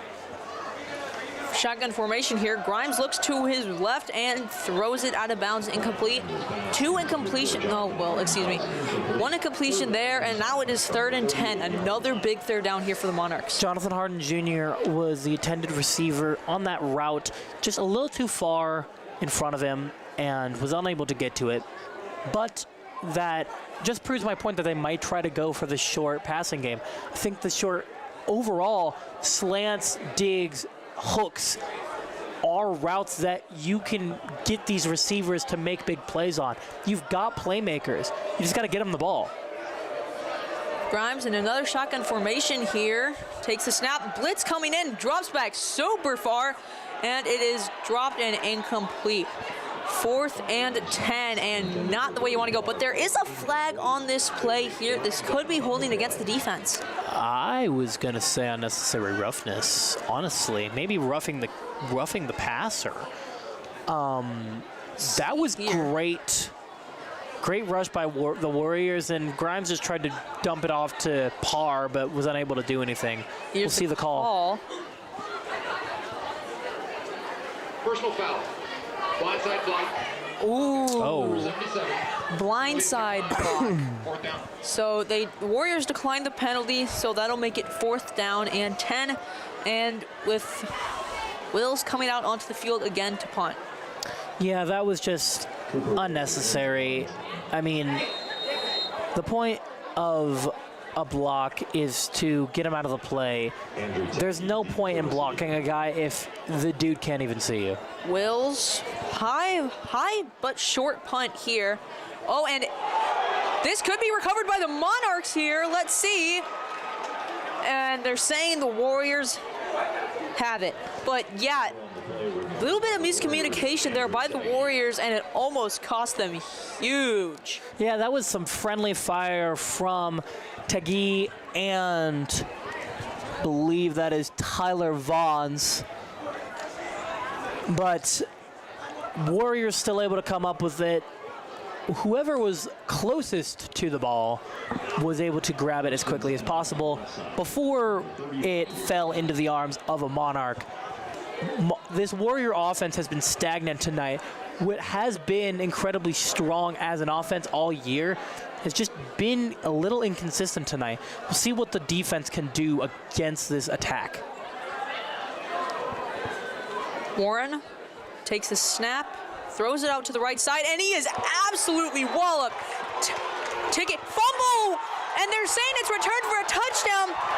Wow, Sullivan Olsen with the return of his life. Let's see. They blew it dead. Let's see what the refs say. They're talking it over. I don't think he was down. They're saying that Hold on. is. We'll see. We'll see here. Replay on that play. Pass was complete, and the receiver down prior to the ball coming out. I don't know about that call. I really don't. I think the ball came out as he was going to the ground. But regardless, strong defensive play. McLaughlin is fuming on the sidelines, and rightfully so. That was a strong play by Sully Olsen on that outside. Wyatt Grimes able to absolutely blow up that play to Tagui on that screenplay, but it is 2nd and 14 now, and Grimes keeps it. No, excuse me, Warren keeps it and gains about a yard, so it'll be 3rd and 13. Bennett and Vest get in on that tackle. That's it's an unfortunate break for the Monarchs, but you can't focus on that. You got to focus on the play ahead of you and stopping the powerful offense that is Westside. Warren with the keeper there. We know his legs have been a factor in this game, but great stop by the Monarch defense. 3rd and a century mile away here for the Warriors, and a flag comes in, and that'll be another 5 yards added on to this play. But it's going to be 3rd and 18. Looks like it'll be a false start. 10 ball. Full start. 74 on the offense. 5-yard penalty. Another senseless penalty from the Warriors. Third and Omaha Westside, pretty much. They're all the way back to their high school at this point. They have such a long distance to go, but we've seen crazier things happen in this game. Warren takes the snap, has pressure, goes up into the pocket, rolls out to his left, and it is caught by Tagee, but they're going to say it's an incomplete pass. The refs are having a discussion here. They first said it was incomplete, and they are still going to say it is incomplete. Wow, a huge turning point in that game. Yeah, Tagee is really not happy. He thinks he had that ball in his hands, but from the way I saw it, it did look like he had that completion. I'm not sure. I think his knee was down before he caught it. That's the thing. You can still have your knee down and catch the ball. Not in high school football. If you are down, you're down. Your knee is down before you have full control. The play is dead, and you did not catch it. All right. Well, Schilsner punts it away, and it is a fair catch by Harden there at the 39-yard line, and that is where the Monarchs will start with 15 seconds left to go in this third quarter. This puts them in a really strong position to get points at the start of the fourth quarter. 14-28 is a sizable difference. You got that strong, you got a two touchdown differential, but this Monarch offense is now on the opposite side of half, can really change the tide of the game with just a couple of good first downs. Micah Benning on Harden, as you see on the left side of your screen, but they hand it off to Parr up the middle, who lunges forward for a gain of 4 yards. It'll be 2nd down and 6. Good run by Parr there. That is a strong run again by Brody Parr, and we will take this to the fourth quarter. Once again, I am V. Plasek, joined by Stephen Higgs, and this has been an eventful game. What looked like it was going to be dead in the water after Warriors scored 28 has suddenly become something close. Yeah. At the beginning of the second half, we thought the Monarchs had a little bit of hope left. But, yeah, the Monarchs, they got that big play on the first play of the second half, and so far they haven't done really much after that, but we'll see what they can do here on this. So, yeah, this instant replay, let's look back at this. This is a powerful hit by number 13, Wyatt Grimes. That ball is out right before. Yeah, if you look at this, the ball falls out and his butt is not on the floor. That is a missed call by the refs. That would have turned the tide of this game really fast. But unfortunate that it doesn't go the way of the Monarchs. And we take this to the fourth quarter, where Warriors lead 28-14. 12 minutes of football time here left, with 2nd and 6 here at the 43-yard line. Grimes takes a snap, throws over to the right side, and it is incomplete. Looks like there was a little bit of contact there. Monarch sideline wanting a flag, but they're not going to get it. Yeah, I thought that was good contact, honestly, on the side there. Jenkins was on the coverage there. Again, the thing is with Jenkins is he's incredibly quick. He's got the speed to cover the fastest receivers and also be the fastest guy on the field at running back. Typically, you don't see running backs have that level of speed. But Jenkins is just a whole another level of player. Great play by the Warrior defense. Grimes under shotgun on 3rd and 6, and a flag comes in. This could be delay of game, it seems. Yeah, delay of game, another 5-yard penalty. It's going to be 3rd and 11. It goes from 3rd and manageable to a 3rd and very long. Yeah, we've seen a turn of events here from the Monarch offense from third and really manageable to third, and I'm not sure if you can get that. So we will see what kind of a play McLaughlin draws up.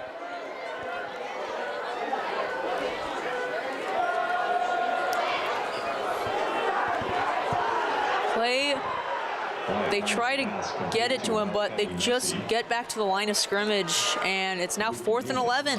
And Messi on the reception, and it's just not working the way Monarchs were drawing it up. Obviously, they had that big fumble, like that big hit from number 13 on the outside, but that's just unfortunate. Tyler Pamaran as Wills kicks it away and returns it to the 36-yard line, and Warriors get another defensive stop, and that's just huge for them.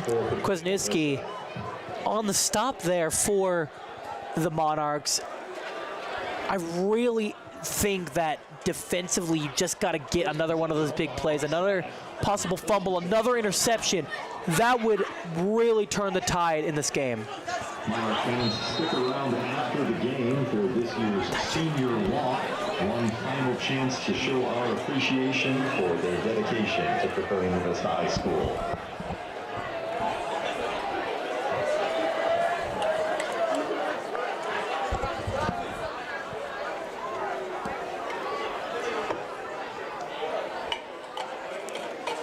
Warren in shotgun with another false start here again.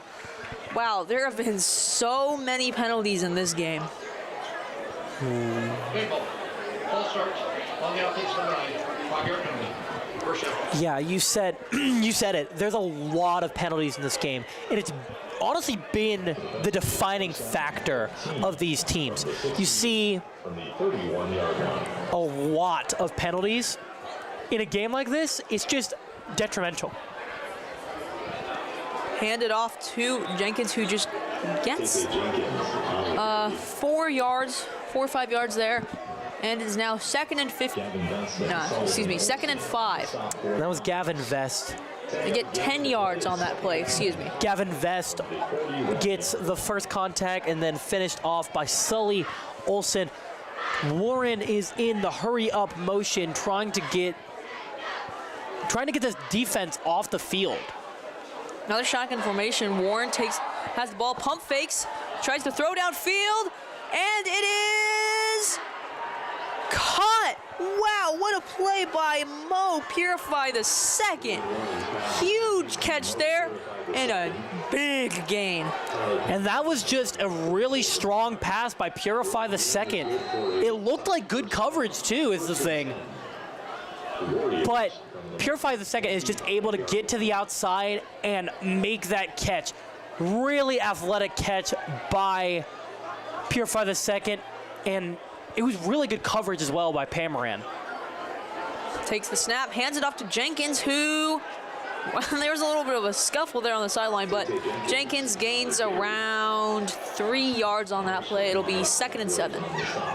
Jenkins, again, has been their downhill-nosed running back. It's 2nd down and 8 from the 23-yard line. There were some words exchanged on that sideline, Judge. There's been some talk that these two teams have been really aggressive towards one another. Really a battle of attrition. So far, both teams, the defining factor hasn't been that, but Warren drops back, throws, and it is intercepted. Pamaran with a huge play, returns to the 10, gets to the 20, and steps into bounds at the 21. Wow, Warren trying to loft it up to Williams there, but Pamaran gets in there at the right time. Great play by Tyler Pamaran, finishing the play and getting this Monarch offense back on the field. What a great play by the defensive back. incredible turn of momentum, just what the Monarchs needed in a time like this. When you are down by 2 touchdowns, you've got the time. You just got to go and score. La Vista from the 24-yard line. And we're going to see that interception in replay. Back shoulder throw, and Pamaran just makes the reach up and takes it to another 5 or 10 yards. 1st and 10 at the 24 with 9:13 left to go. Grimes in the shotgun formation with Parr lined up to his left, takes the snap, drops back, throws to the right side, and just not a great throw. It seems like that ball might have slipped out of his hand. Yeah, that it slipped off his fingers. This has been just a interesting game. I mean, obviously that one just slipped right off the fingers of Wyatt Grimes. But at quarterback, he actually has not played bad tonight. He's been consistent overall for the Monarchs. He just needs to step up to get his team the win tonight. 9:07 left to go, 2nd and 10. Shotgun formation. Parr lined up to his right, takes the snap, handed off to Parr, who gets stuffed for a 2-yard gain. Tackled by John Paul Ryan. Once again, he's been the best defensive back for, linebacker for the Warriors all night. He's just been consistent and effective the entire day. He's been incredible all game. But if he can't come up here and make another stop, this offense could really get rolling. Yeah, they haven't thrown the ball over the middle at all, but they just hand it off to Parr, who gets absolutely crushed behind that line of scrimmage. A loss of 4 on that play, and it is 4th and 12. Spencer Stuhite once again getting in on a tackle for loss. That is a sack. No, it's not. That was Parr, excuse me. That was a TFL. See that once again. Great play there by Stuhite, shooting his gap and finding the running back, getting the big play the Warriors back needed. Out there to punt and gets it away. High short punt, and it is caught at the 44-yard line. And that is actually, 46-yard line, and that is where the Warriors will start their offense with 7:44 left to go in this game. Warren is probably a little shaken up by that interception, but he is an experienced quarterback. He's a junior. He's played this game before. He's been in these situations time and time again. He pulled that comeback against Bellevue West just a few weeks ago. Do not forget it. So he can end this game at any moment. It's just a matter of if the Monarch defense will let him. They hand it off to Jenkins, and he rumbles through for about 5 yards there. It'll be 2nd and 5. And yeah, we haven't seen much of Jenkins today. And yeah, Monarchs' run defense has been rock solid so far. I mean, Jenkins has played phenomenal. He's had great runs to the outside. He had that touchdown earlier. He's had those big break plays. But it's just been inconsistent on the offense. Vignes getting that stop is just another big win for the Monarchs. 2nd and 5 is difficult to defend. They hand it off to Jenkins again on the outside, who gets crushed for a gain of 1 yard. It'll be 3rd and 4. Yeah, a bunch of Monarchs over there. That was number 7, Jelinek, who got the finishing blow on Jenkins. They're going to continue to try to run this because they're in the lead. They're going to run the clock. They've got the advantage on their side. And they know this. Coach Lemangoni knows that they're currently winning and they're taking the clock with them. 3 and 4, I could see another run. Takes the snap, throws over the middle, and is caught by Williams. Spin moves out of that tackle, but fumble. Wow. Lots of fumbles here by the Warriors tonight, but it always seems to get back into their hands. Yeah, they've got great awareness to find the ball as soon as it gets out of their hands. But that was a strong spin move by Williams. One of the Monarchs was able to just pry it out of his hands. And now Westside is in a great position to score. We just saw them in a position like this, and Pamaran was able to pick him off. So we could see another strong defensive play from the Monarchs here.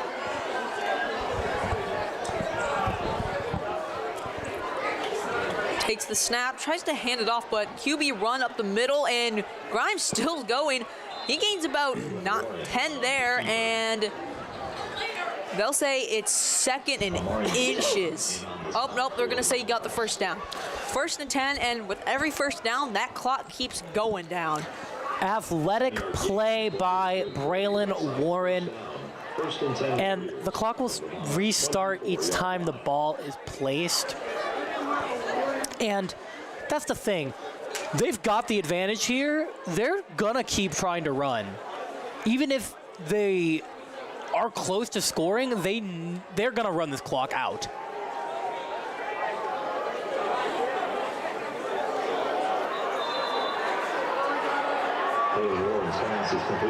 That is a touchdown. Wow. I Another thought that was broken there up. For the Warriors. And wow. That was Monarchs defense caught sleeping there. That was Purify on the touchdown. Yeah, defense just, that was a interesting play defensively for the Monarchs. But Sherlizin is in for the extra point attempt. And the kick is right down the middle, and it is good. And now the Warriors, they lead by 21. Here's a replay on that. With that, they basically Oh, wow. this game on the reach. Yeah, that was a great play. Purify the second with an amazing play there. And yeah, this game, that touchdown, this game is basically out of reach for the Monarchs. I mean, if they can get another touchdown here, it becomes semi-possible. But give credit where credit's due. That was a great play by Purify the second. Number 13, Pamaran, he dove for it, and that was honestly a mistake. He tried to get that pass broken up, but he was just unable to as he got a bad angle on it. Let's check on some scores here. Omaha North is leading the Silverhawks 20-17 in the third quarter there. Interesting how that's such a close game. Omaha North is a tough team. Bellevue. Sherlizin here. Bellevue West taking care of Lincoln Northeast. Sherlizin here to kick it away, give it back to the Monarchs with 5:14 left to go.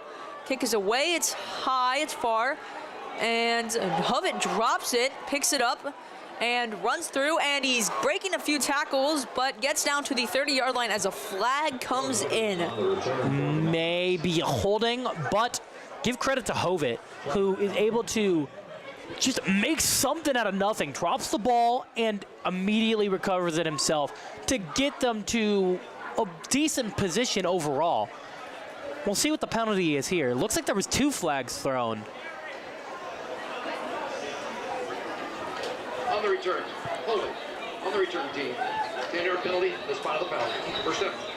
Just holding there, and yeah, there's been tons of penalties in this game so far.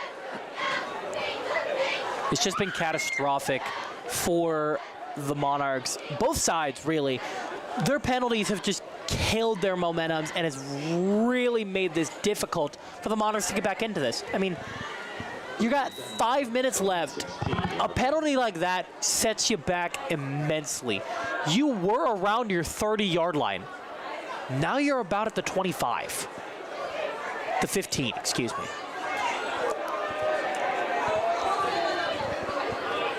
Grimes in shotgun. Parr lined up to his right, takes the snap, steps back, throws over the middle, and is caught by Bennett with a tight pass there. Micah Bennett almost had that ball, but it slips through, and Bennett able to make a nice play. Yeah, he was able to make a tight window throw. Bennett was able to find it, locate the ball, and get it right into his chest. Great play by Bennett, and Grimes is going to go turbo here to try to get points. Throws way down the field. trying to get it up there to Messi, but is not able to. And let's go back to that last play with Bennett. He was trying, like, that was something we haven't seen from the Monarchs all night. Basic throws over the middle for a good chunk of yardage, but we haven't seen that all night. Yeah, you really have not seen that the entire night for the Monarchs. It's just been a lot of runs and a lot of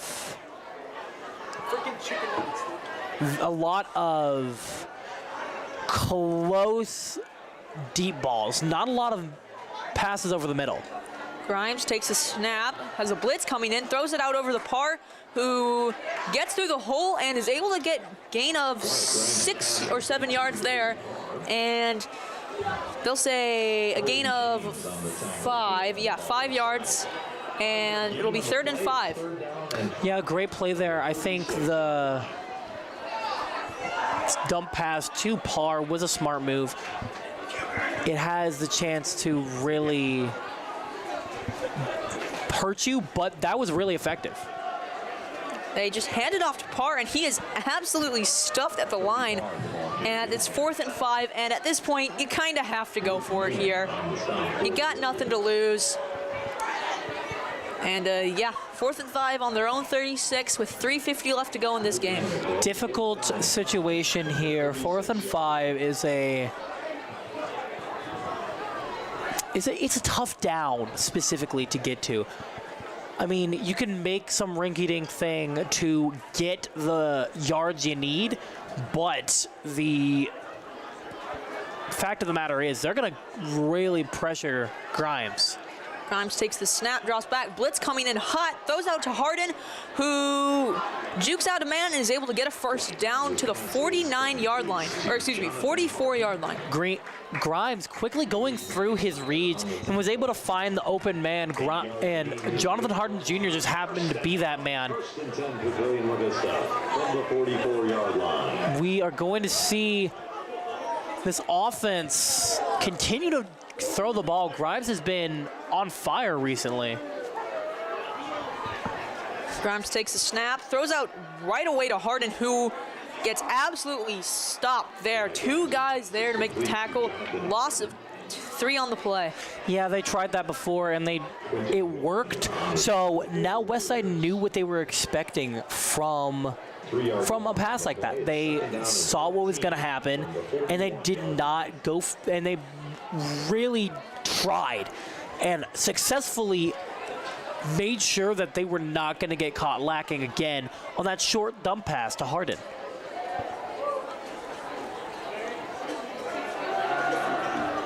Grimes goes down the field, and it is incomplete. Great coverage by Tay Jenkins. To Alex McCann there, just not able to get it there. That was great coverage by Tay Jenkins. McCann was in good position to make that pass, to make that catch, but was just not able to come up. That was, again, it was good coverage. So I think that was great effort from both parties, both McCann and from Jenkins, going and fighting for the ball. It was a dogfight to try to get that ball. 3rd and 13 here with 2:15 left to go, and there's a timeout by the Monarchs. Coach McLaughlin is trying to draw something up here. He's got to draw something powerful up here, something unique that the Warriors have not seen from them the entire night. You've got to try something new. It's the only way that you're going to be able to fool this defense that has seen you the entire game.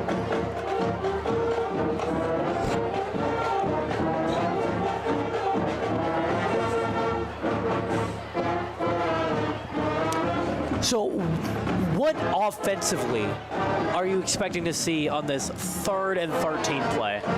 Well, they got that pass over the middle to Luke Bennett at the start of this drive, and that was consistent, and they're going to need to do more of that. And so I think I see a pass over the middle here, trying to get it to Harden or Bennett, maybe even a Messi. Maybe Par with a coming out of the backfield kind of thing. Wheel route? A wheel route, yes, thank you. That could be really effective if run right. They have it on the right hash here. And they will have Parr lined up to his right. Grimes and shotgun takes the snap. Under pressure, throws wide down the field. Absolutely no one in the area. I think him and Alex McCann had a little bit of miscommunication there. Yeah, McCann clearly didn't go exactly where Grimes thought he was going to. He went on a seam, and Grimes was expecting a corner. So just a bit of miscommunication from quarterback and wide receiver there. And now we are at 4th and 13 with 2 minutes left. 4th and 13, 2:09 left to go. If they don't get this, this game is over.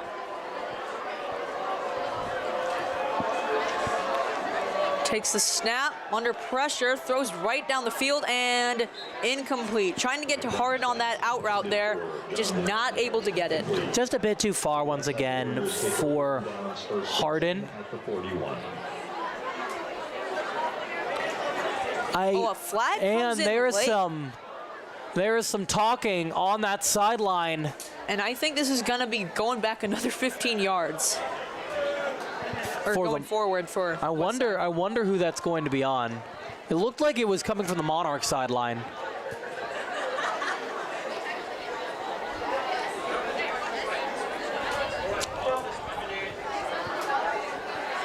After the play, dead ball. Unsportsmanlike conduct. Number 7 White. 15-yard penalty. First and 10. And that is a first down. First down for the Monarchs, and this game is still somehow not over yet. Saved by the refs once again. Now, believe what you want. And I believe in miracles. But this miracle, this wish upon a star is pretty much dead. I have no idea.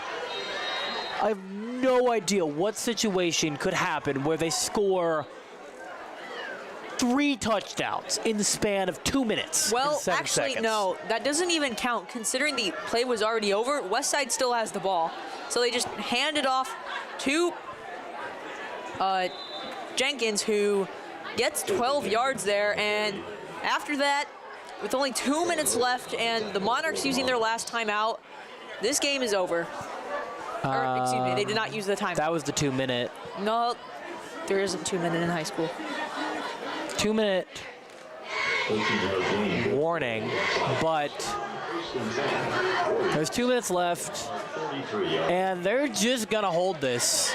Yeah, they're probably gonna kneel this out, probably just hand it off to Jenkins a few more times. And Monarchs will have to wait till tomorrow to see if they get into the playoffs or not. Or get into state, excuse me. Hand it off to Jenkins, goes to the left side, breaks a few tackles, and gets tackled for an 8-yard gain. Or excuse me, yeah, 8-yard gain. Yeah. And Ariano once again getting in on the tackle with 1:10 left.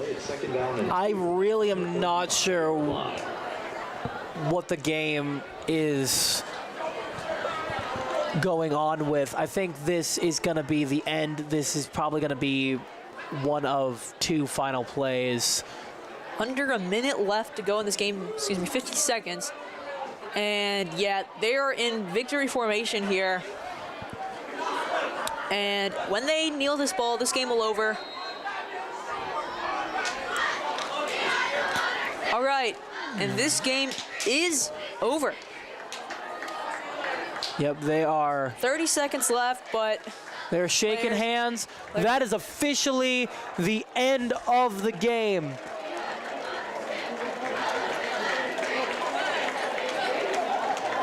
Thank you to our amazing teacher, Mrs. Becky Hoke, and our crew for an outstanding stream and all of their help. Our next PLV Media stream is tomorrow and will feature the Papillion South Titan football team as they take on the Elkhorn South Storm here at Foundation Field on Friday at 7 p.m. As for me, Stephen Higgs, and my colleague V Plasek, thank you for joining us, and we will see you next time. have a great night.